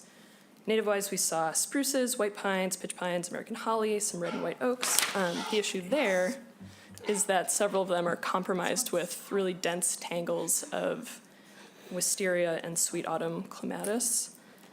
Otherwise, there's ornamental non-natives, including invasive Callery pears, non-native cherry trees, some rhododendrons, hinoki cypress, and hydrangea planted as foundation plants. And otherwise, the house, as David said, is surrounded by lawn. I did want to point out that the slopes to the southeast of the house are densely covered with invasive plants, largely English ivy, porcelain berry, border privet, miscanthus, and raspberry and Virginia creeper, kind of a grab bag of everything. And I also want to note that the marsh area that's noted to the southeast of the house is pretty healthy, vegetated with groundsel bush, American beach grass, and salt meadow cordgrass. And that connects with more extensive salt marshes that are bordering Pleasant Bay beyond the site. So I can get into the details for mitigation and restoration plans. The project's primary goals are to mitigate for that 178-foot increase in structure. The mitigation areas on this plan are shown in yellow, and that is a 3,824 square feet of existing lawn that will be converted to native woody shrubs within the resource area. The second goal is managing invasive vegetation and restoring the coastal bank. The restoration areas are shown in green. We are proposing to remove invasive vegetation from 13,629 square feet on the coastal bank and slopes southeast of the house. We're proposing that that would be replanted with, again, native naturalized plant community that will maintain the health and stability of the coastal bank. I do want to point out that 9 trees are proposed to be removed. Of those, there's 2 white pines and 3 spruces that are in poor health and are the trees that I mentioned earlier as being covered in vines. Otherwise, we've got 1 cherry and 3 Callery pears kind of on the lawn, which are non-native, and Callery pear was newly added to the state invasive list in September of 2024. We're proposing to replace them with 23 native trees, 6 black cherries, 6 serviceberries, and 11 eastern red cedars throughout the restoration area. The plan also includes 363 shrubs, which are detailed on the plan schedule, consisting of arrowwood viburnum, beech plum, black chokeberry, Carolina rose, fragrant sumac, groundsel bayberry, inkberry holly, summer sweet, and Virginia rose, all of which are among the species indicated on the Conservation's native plant list. The restoration area is proposed to be seeded with a native grass and wildflower mix, which is indicated on the plan up here. Other elements are that the existing path we're proposing be relocated down the slope further and narrowed, and in that location would function as a mow barrier to the edge of the restoration area.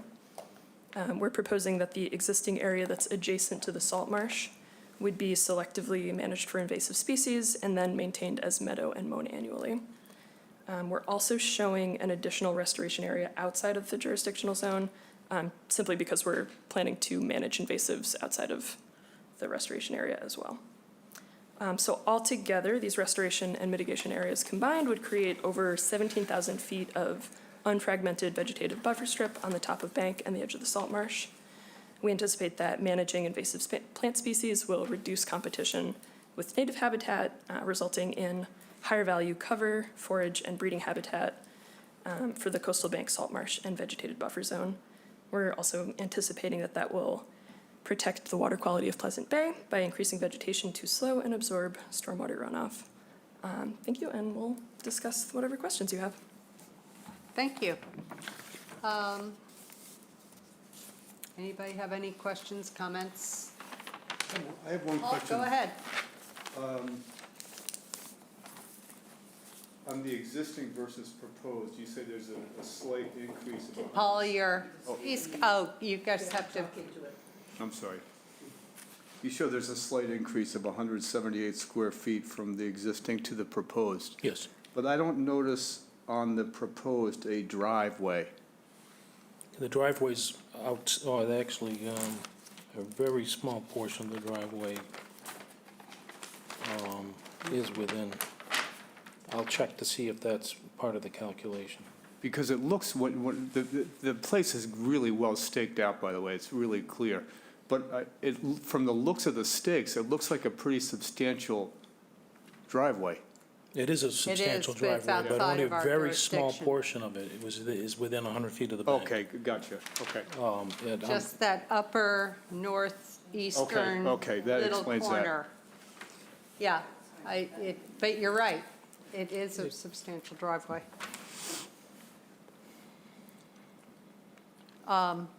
Anything else? Eric? Yeah, this plan looks good. I think in the old days, this owner and the neighbor kind of worked together on the two properties. Because, the honeysuckle were trimmed hard, like down to 2 feet. And I don't think it was this applicant that did it, because it matches the work in front of it. And it's confusing because it is this person's property, but it almost looked like it was the neighbor's property when you go down there. Why do you need a path, a second path, to go down to the water? I don't really care, but it's kind of like it goes a second path and it loops and one path there. And My guess is that there's always been a path there. Yeah, because yeah, it was the construction access for the Right. revetment back in '92. If you look at the contours, the contours lends itself to a pathway that you could bring vehicles down at one time. And so, and I think after the revetment was built, they just maintained it to a certain width. And I think at some point, they put the fence up by the street because people might have tried to drive down there. But that was long before this owner. Yeah, I remember the previous owner, he'd always be out with his tractor. But I think it's important to maintain something there, because at some point in the future, this revetment and the one to the north will need some maintenance, and this will be the construction access. Oh, I agree, it's pre-existing.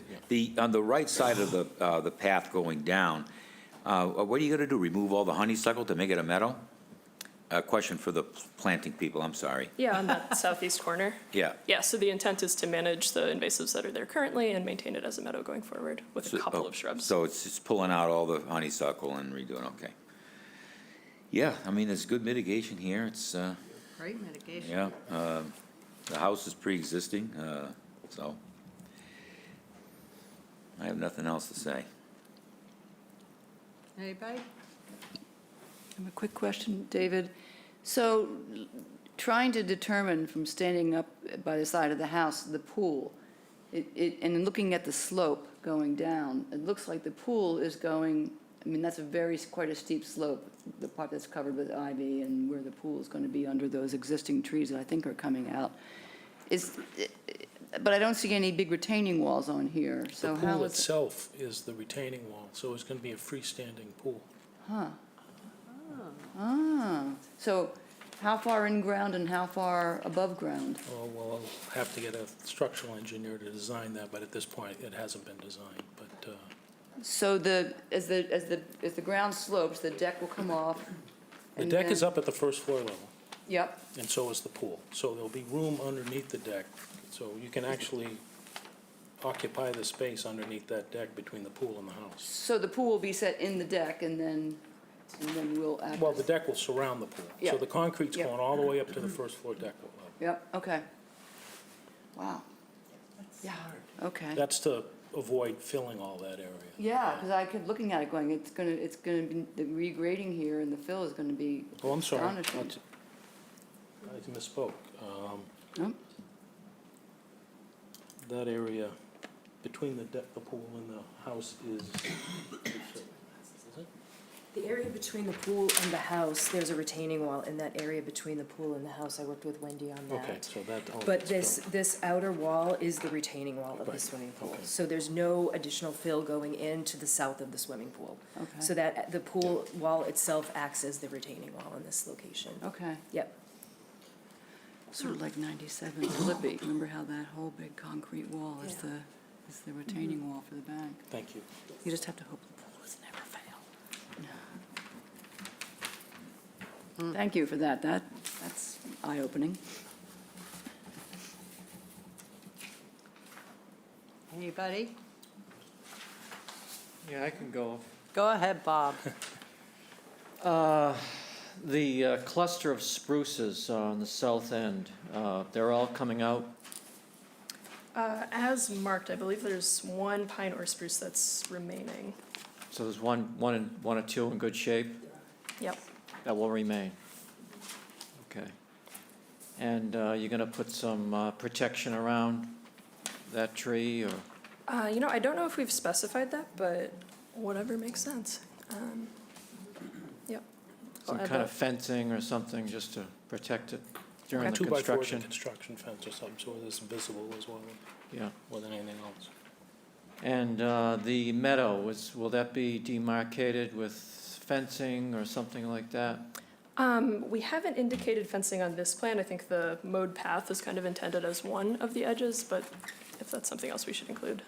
Yeah, I think so, especially when the path is going to be mowed. I think you need something between the path and the meadow itself. Would you be thinking like a split rail fence there? Something maybe low, maybe like with one rail, Okay. and maybe along the property line as well. Because on the other side of the property line is mowed, correct? I believe it's maintained as mowed. I would need to confirm that. I think it is. Yeah, I think as Eric pointed out, it's been sort of mowed as one continuous area, and it was really difficult for us when we very first visited the site. We weren't sure where the property line was either. Right. And so we did have to confirm that with the homeowners. And so we could potentially put in a low split rail fence in that area. And just backing up to that, I asked the same question about the path and to the homeowners and got the same exact answer that David just gave you. It was because I asked them specifically, are you bringing a vehicle down there? And they said, absolutely not. But obviously they were at the time the revetment was constructed. So that's why we are proposing to narrow it down a little bit, because it's no longer necessary until such time that the revetment might need to be repaired.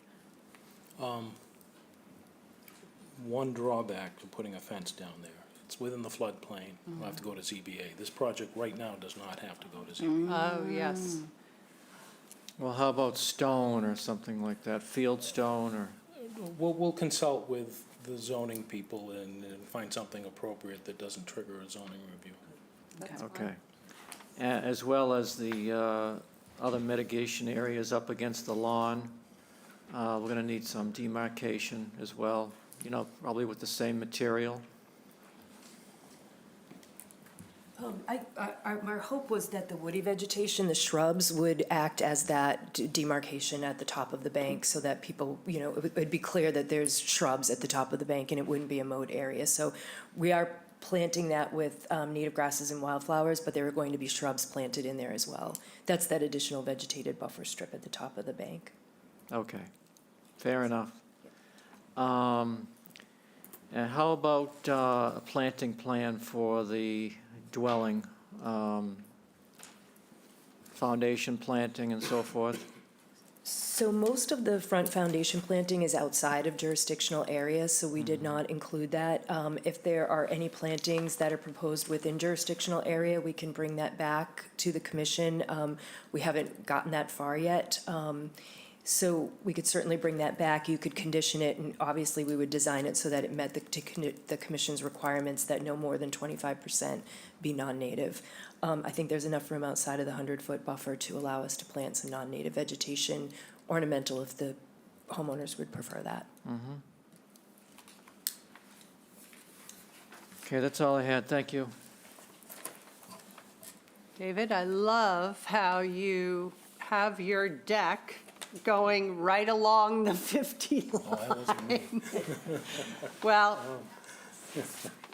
and I'm just wondering if we could have just a little bit less deck so the percentage of coverage remains what it was. Well, you're asking us to take 178 square feet out of this project? Sort of. Well, Only because, I think we're a little over the top on as far as mitigation. I think we're oh, you close- very much are. I'm 100 to just, 1, and that's. just and asking. so,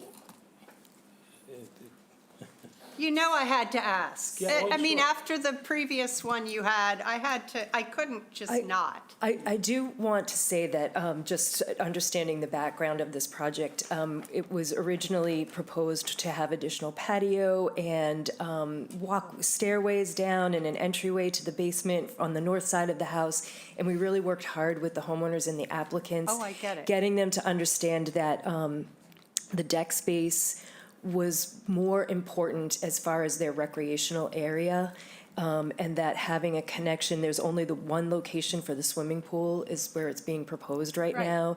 And they do want to have some connection from the swimming pool to the rest of the deck area for multiple reasons. The area that's showing 19.5 on the plan is a screen room, a screen porch. And wanting to have access to that area. So we did design the deck to, yes, be outside of the 50-foot buffer zone, but reduced, and I know it's just outside of the 50-foot, but it's kind of the area that's required to access around the screen porch and have enough recreational area outside of the pool so we can put some chairs so if parents or grandparents are watching the kids in the pool, and that's the whole deck design. I know. Okay. I had to ask. Understood. I Given- wanted to explain how the Given what process. I asked earlier of a previous property, I couldn't just let it go. And, I mean, I get, you really haven't increased horribly. To Teresa's credit, when we shipped the site plan off to Teresa, we were over by 350 square feet. And so it got pared down quite a bit. Thank you. I have a quick question. What are you going to put under the deck for drainage or what? Anything, stones, gravel?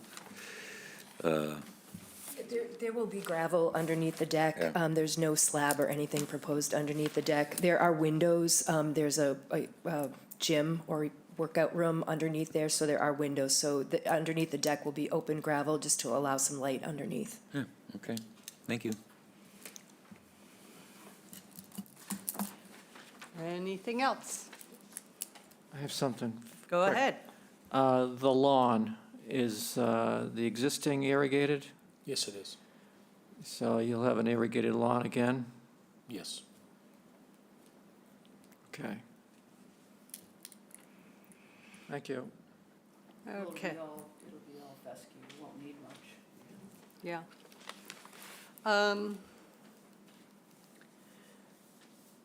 So I'm not seeing anything that's really keeping this from going to an order. I think you just need to update the plan to show the demarcation, which that won't prevent us going to an order, but we will need a new plan so that we include it in the order. Other than that, Yeah, and the protection of that tree, too. Yes. Or trees. I have that down, that if you could just put something, even in a note, saying that the tree will be protected, that would be great. And then the monitoring's, what, 3 years for the plants? Oh, yeah, well, that's automatic. That's automatic, yeah. That's already in there, we don't even write that. And the So I fountain, think we could go to an order. How about January 15th? Don't see an issue with that. Is that okay? That's fine. Happy New Year. Okay. how about the foundation, the planting plan around the house? Well, we were going to, I think we would say, we've done this before, that any foundation plants that are going within our jurisdiction, they have to get approval of the agent before being able to do it, since they haven't determined yet what they want. That wouldn't, Yeah, they submit the plan to the yeah, agent. and that wouldn't hold up the order for that small area. And as you pointed out, the front is out of our jurisdiction anyway, so it would just be the back area. So we could have a motion to go to an order on the 15th. I move that we continue 340 Widow Road to January 15th, 2025 for an order of conditions. Second. Paul? Aye. Janet? Aye. Elise? Aye. Eric? Aye. Bob? Aye. And I say aye, and we'll see you in the new year. Thank you very much. Thank you. Thank you. All right, Catherine, next. Okay, notice of intent, 69 Morris Island Road, map 16A, parcel 5-C1 for Gregory and Teresa Clark. There is no DEP number yet.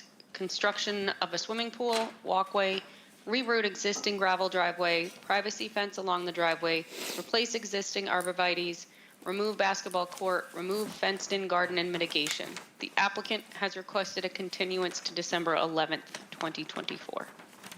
Okay. Mistake it tomorrow. Mistake a week ahead. I move that we continue 69 Morris Island Road to December 11th, 2024. Second. Paul? Aye. Janet? Aye. Elise? Aye.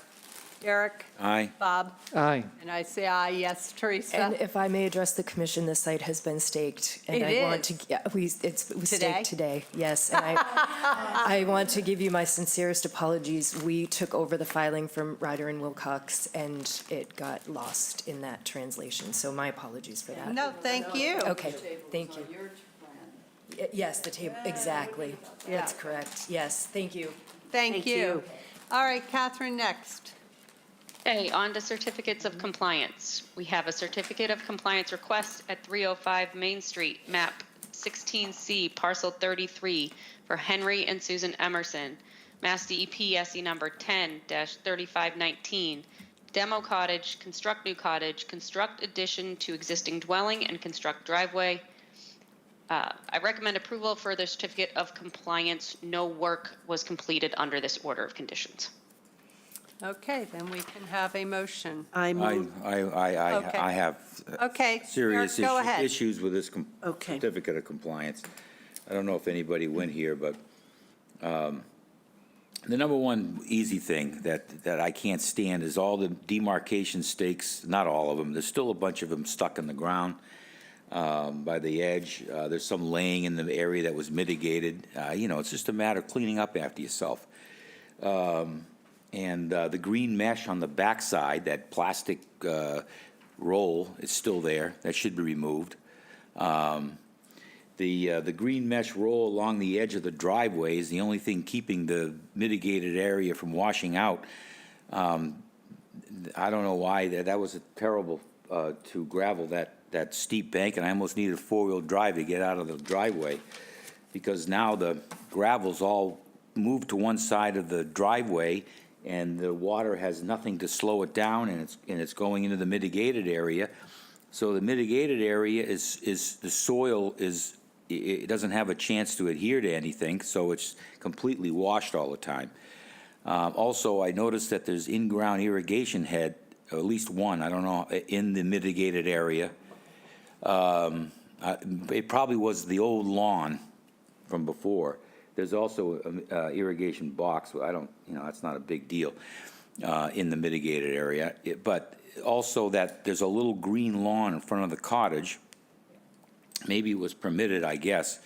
But it's got in-ground irrigation, and it's heavily fertilized, and you can tell there's not a weed in it. It's been, I mean, you can't get any more easier to get nitrogen and herbicide in the ground and right on a marsh. I mean, come on.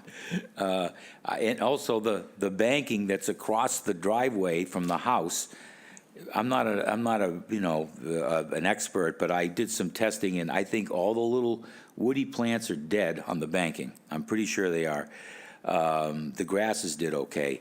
I mean, I think we should at least wait to see what's alive on the banking, and I think there's some things that are not right on this job, that I don't feel good about. Is this all mitigation for this SE?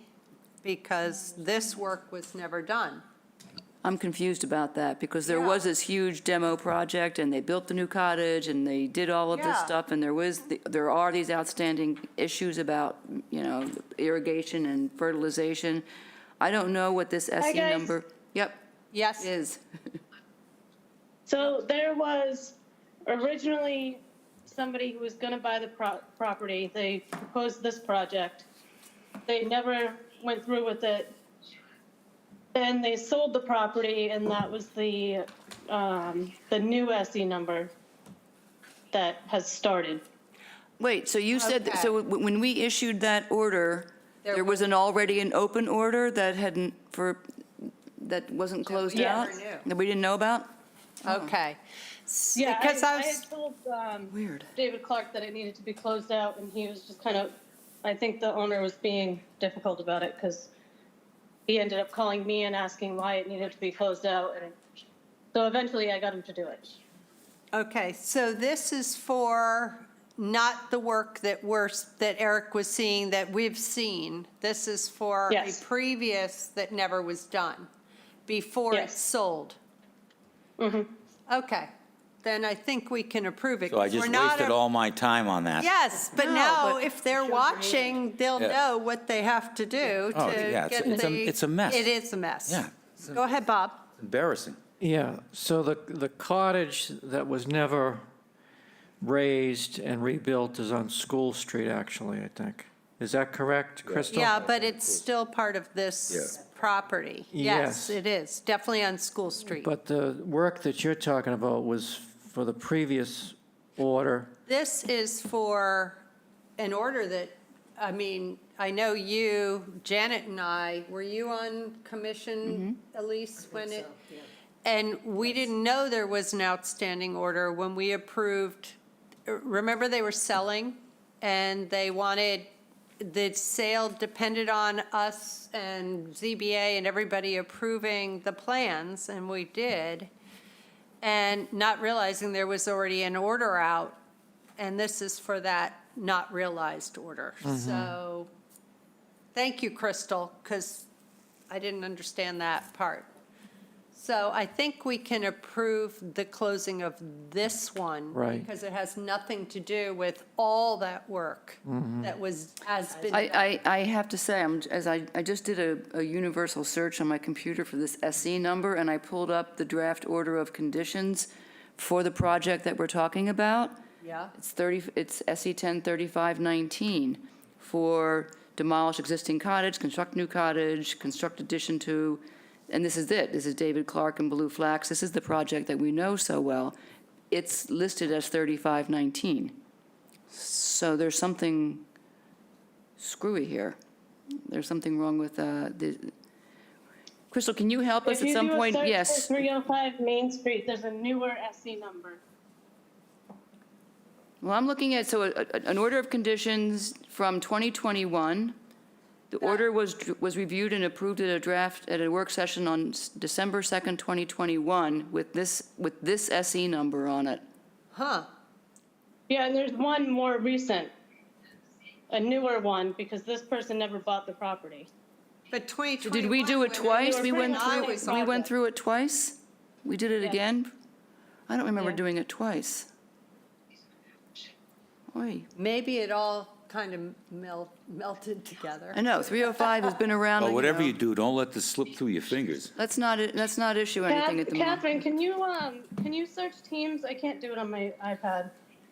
And Yes, find out the other SE number? I will. I pulled it up. I'm looking. Well, should we go back to this afterwards? Because we have someone in the, I think that's, Oh, we oh, can, he's Well, been sitting here. We've got Yeah. 25 minutes, all right. too. Maybe he's enjoying this. I Order don't of know. conditions. I'm looking at 2022.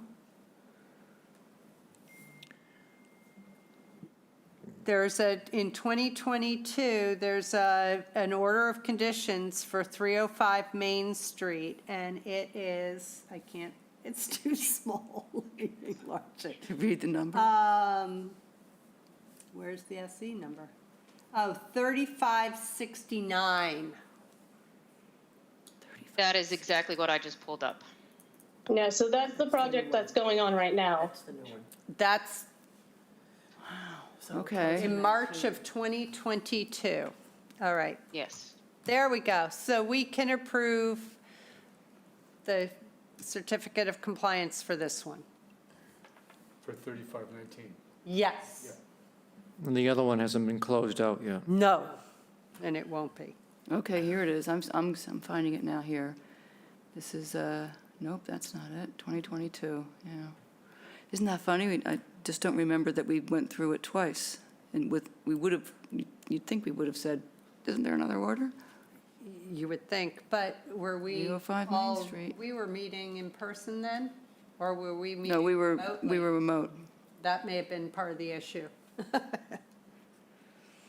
Yeah, okay. Well, as long as it doesn't have anything to do with, you know, the work that was done, it was horrendous. Oh, no, that's nothing to do with that one. All right, so we can have a motion. I move that we approve the certificate of compliance for 305 Main Street. Second. Paul? Aye. Janet? Aye. Elise? Aye. Eric? Aye. Bob? Aye. And I say aye. Okay, next one, Catherine. Okay, we have a certificate of compliance request at 105 Champlain Road, map 13A, parcel 15-3A, Peter and J. Pattison, Mass DEP SE number 10-1109, shorefront protection. I have reviewed this project and recommend approval for the certificate of compliance, noting that there was a slight adjustment in the design from the stone stairs within the revetment that were designed to be on the eastern side were actually put in on the western side, but does not change the impact area. Okay. Any questions, comments? No. All right, we're ready for a motion. I move that we approve the certificate of compliance for 105 Champlain Road. Second. Paul? Aye. Janet? Aye. Elise? Aye. Eric? Aye. Bob? Aye. And I say aye. Okay, the next. Thank you. A certificate of compliance requested 34 Holloway Street, map 17C, parcel 16A, for David and Michelle McManus, Mass DEP, SE number 10-3404, new FEMA compliant dwelling and associated site improvements. And Conservation Agent Paul Whiteman was the one that reviewed this project. Okay, and there, Good afternoon, Commissioners. So this order was issued in 2020. It was recorded on August 11th, 2020. It was issued in July. The checklist is complete. Sean Riley from Coastal Engineering submitted it. The project description was to demolish an existing three-bedroom dwelling with a drive under garage. The new dwelling was constructed as a FEMA-compliant structure, was elevated out of the floodplain. The project also included construction of an elevated deck, dried laid bluestone walkway, and patio retaining walls and exterior stairs. Mitigation was native plants were planted on the west side of the property, and they removed the invasive knotweed, bittersweet, and honeysuckle on the west side of the dwelling as well, and installed 2,100 square feet of beach grass on each side of the walkway, which has permanent markers, which I inspected yesterday, were installed per the order. A variance was granted for this because of work within the 50. All of the special conditions that I reviewed were met, and photographs were submitted. And I went out in the field yesterday and checked those photographs against what was in the field. So I would recommend approval of this certificate of compliance unless one of the commissioners has an issue. thank you. Does anybody have any questions, comments? All right, I move that we approve the certificate of compliance for 34 Hallway Street. Second. Paul? Aye. Janet? Aye. Elise? Aye. Eric? Aye. Bob? Aye. And I say aye. Okay, the next, Catherine. Okay, we have a certificate of compliance request at 154 Champlain Road, map 12A, parcel 9, for Robert Moss, Mass DEP, SE number 10-3390, reconstruct dwelling and invasive management. And again, Paul Whiteman has reviewed this project. Thank you, Catherine. Madam Chair, through you, the project was generally described as a redevelopment of the site, including demolition and construction and relocation of the existing structures, relocation of a historic dwelling, and constructing a new home with hardscape and landscaping clearing and invasive plant removal and native species being planted. 15,700 square feet of natives were planted. They enhanced wildlife, expansion of vegetative buffer between the dwelling and the coastal bank. Nourishment and stabilization of the coastal bank was also included within the order. A variance was granted for work within the NDZ and land subject to coastal storm flowage. Photographs were submitted. I checked those photographs. I inspected this as well in the field last week. The applicant completed all the requirements for the COC checklist, and I would recommend approval of the certificate of compliance. With one note, there was work done across the street. I don't know if any commissioners had to go across and look at that, but there was a coastal bank stabilization project that was approved, and there was storm damage.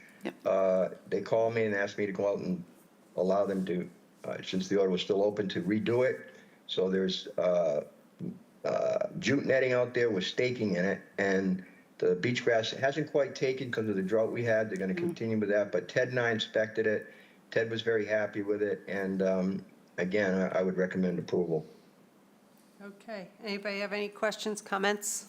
Just wanted to say, I remember when that storm took all of that beach grass down off that bank, and it was a shame. It was really tragic. So kudos to Lindsay Strode and Cape Organics for redoing it and getting it all back up there.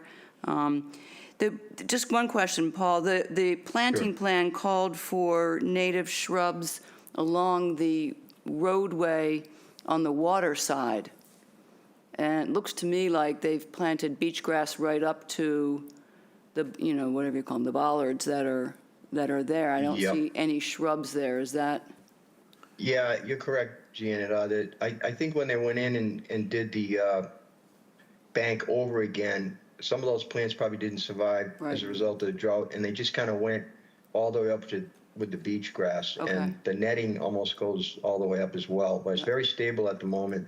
I guess I'd call that a minor deviation, but I think the grass has a much better chance of surviving if you look around the site eventually than any plants would right in that one spot. I'm hoping that this next round of beach grass takes, because the grass that's still on the top of the bank is spectacular. Looks great. And also huge kudos to Mr. Moss and for showing the town that planting native instead of lawns can be beautifully done. That at a high profile curve like what that house is. I love that. People drive by there and just admire the front of that house, that bearberry, the native grasses. The viburnum, everything about it is spectacular, and it's like a showpiece for what can be done and what should be done.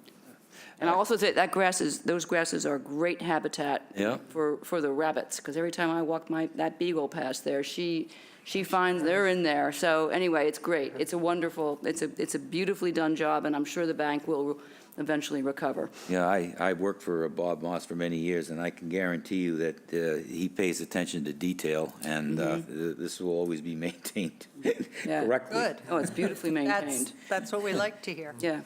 All right. Yeah, he calls a lot. Yeah? Oh, we have a. Yeah. You have to Come on up to the, Yeah, sure. yes, Just we push the have little button, just push somebody the who wants to button. speak. So Everything has to be Just technical. push the green button. I'm Bob Robert Moss. Oh, Mr. Moss.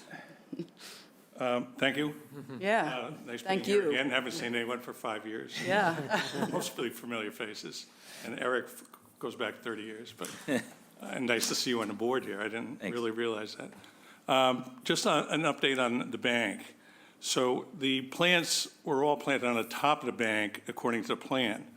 On the left side, facing out of the water, there's probably like 40, 45, I think they're fragrant sumacs. They all really did well. And then along the whole top, there was a row of like two of a mix of roses, of windriff, I think they were, and one other type of plant, I forget. And so the first 3 years, I go out there 3 times a year and the beach grass has this tendency to climb up, to where that bulkhead is. And they just kept coming up, and you're trying to pull them out, and they're going way back down the hill. And finally, like a year ago, I just said, I'm going to let Mother Nature go. So if you go in there, or you come over in the right time of year, you'll see all these random roses blooming with all beach grass in there. So they are there. So Okay. probably 2/3 of those survived, but they're just inundated with the beach Right. grass. And I said, what the Yeah, heck, no. if that's what Mother Nature wants to do. As far as the repair, the only reason I'm addressing this is because I've asked for one continuing condition. There were already about 8 of them in Yes. the original order, but one where I can repair this if this, I hope this never happens. My neighbors next door have been there for 50 or 60 years, and it was the highest tide they ever saw there in like 50 or 60 years. They said it was right up there with the hurricane in 91. But anyway, when I first did it, I put sprinklers across. I put a hose across, and I sprinkled them every couple of days because I was there building the house. I could just move them, and it really did well. This time, we put them in, and to be honest, I was a little upset. I spent $45,000 repairing this time. The first time it was like $75,000. I'm not complaining a bit about the money I spent.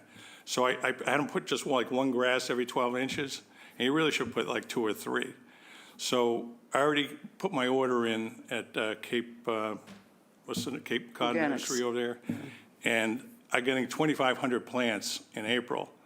And I'm going to go back and put 3 at every 12 inches. Nice. And I'll probably bring my, a couple times if there's no rain. The other thing is I didn't water any, I didn't water these whatsoever, and we caught a bad year for drought. Yeah. So I want it to look like it did, because it was so heavy beach spectacular. grass went right down to the Yep, beach. it was great. And if I don't want to brag or anything, but I had hundreds of compliments, of course, the front yard, probably 1,000 compliments for the house. But even on the beach, like 200 people over these years, 4 years, said, there's such a nice to see a dune there, because before it was a 10-foot eroded drop, and loam was washing onto the beach. And Full of knotweed. Yeah. so it really came out. So I'm going to get that grass back. I'm retired now, and Eric knows that I'm the type that will, get this thing done and put it in place. And, but I appreciate all the good words. Thank you for and that. Thank you for all your help, and nice seeing everybody again. Can I ask a quick question? What do you know about what the current status of that bulkhead is? Well, it's 20 feet deep. The guy who did Gene Dubas, of Dubas Construction, he did all my site work, and twice he's fed the sand out of his trucks. The first building of the bank, and then the repair. And he personally actually put them in for the town in 91. So it's about 200 feet of interlocking steel bulkhead. What's the useful life of something like that? That I don't know, but Wonder what the condition of it is they're really underground. thick, though. It's thick steel. It's not like, sheet metal or anything. Okay. It's very similar to what they just put on over by the Bridge Street Bridge. They put those heavy panels interlocking. Yeah. And then they have a protective cap to kind of around the top of Wasn't it. it- But I think it's going to be forever. I don't. I hope so, because it's holding everything. It's holding the road, your house, everything. well, I that was why think they they're put it in. preserved, because I saw them, and they didn't look like they were any older than day one. They looked like they were preserved in there. Paul, do we have are we also approving the continuing Yes. condition for maintenance? Okay. Yes, Okay. I failed to bring that up. There are ongoing conditions in both of the COCs I just read to you. And this one, Thad asked for an ongoing condition Yeah. to maintain that bank with nourishment. It's all spelled out in terms of cubic yards, and you'll be able to continue to plan it. So it made sense to have an ongoing condition to keep that bank going and not have to come back for new water every time. As far as that bulkhead goes, I was told that maybe the town put that in years ago to save the road. It's a giant steel bulkhead. You can't see it unless you step right on the bank. When you stand on it, you go, oh. Yeah, but without that, the road would definitely be gone. So it's 20 for feet, sure. it's 20 feet deep. Yeah. Runs. Yeah, so the beach is roughly 10 feet Yeah, below the high tide mark, right. below the road. So it's 10 feet below the high tide mark. Wow. Okay, so it's really holding everything. Yeah. Wow. Okay, I'll let you guys go. Okay, home. thank you. Thank you so much for everything. We're not Happy done holidays, yet. everybody. Happy holidays. To see you. Thank you for sitting through this. We Okay. sat here for 3 hours, but we're We glad you can- did. I need to move to approve that. All right, one more minute. was a developer for 37 years, and I built 600 houses, 25 subdivisions, 500 apartments. I built an 18-hole golf course, and loved landscaping. And then when I built the new house here, I retired, and sold my apartments off and everything. So my wife's over here today. We came down because I knew this hearing, and I just wanted to make sure there were no issues, so I could address them with you. And she said, why don't you go over and you could sit like the old days. She'd probably enjoy listening to a 3-hour conservation. Oh, man. Grill another developer gets the Get me out of treatment. the house. Yeah, I think you hit it. Anyway, thank you. All right, thank you. Thank you. Okay, we can have a motion. I move that we approve the certificate of compliance for 154 Champlain Road. Second. Paul? Aye. Janet? Aye. Elise? Aye. Eric? Aye. Bob? Aye. And I say aye. Okay, Catherine, what's next? Okay, minutes to be approved, September 11th, 2024, and September 25th, 2024. Bob? All right, wait, we have to vote on them separately because Elise and Paul missed September 11th, and Janet, you're September 25th. So, but we still have a quorum Yay. for all of them.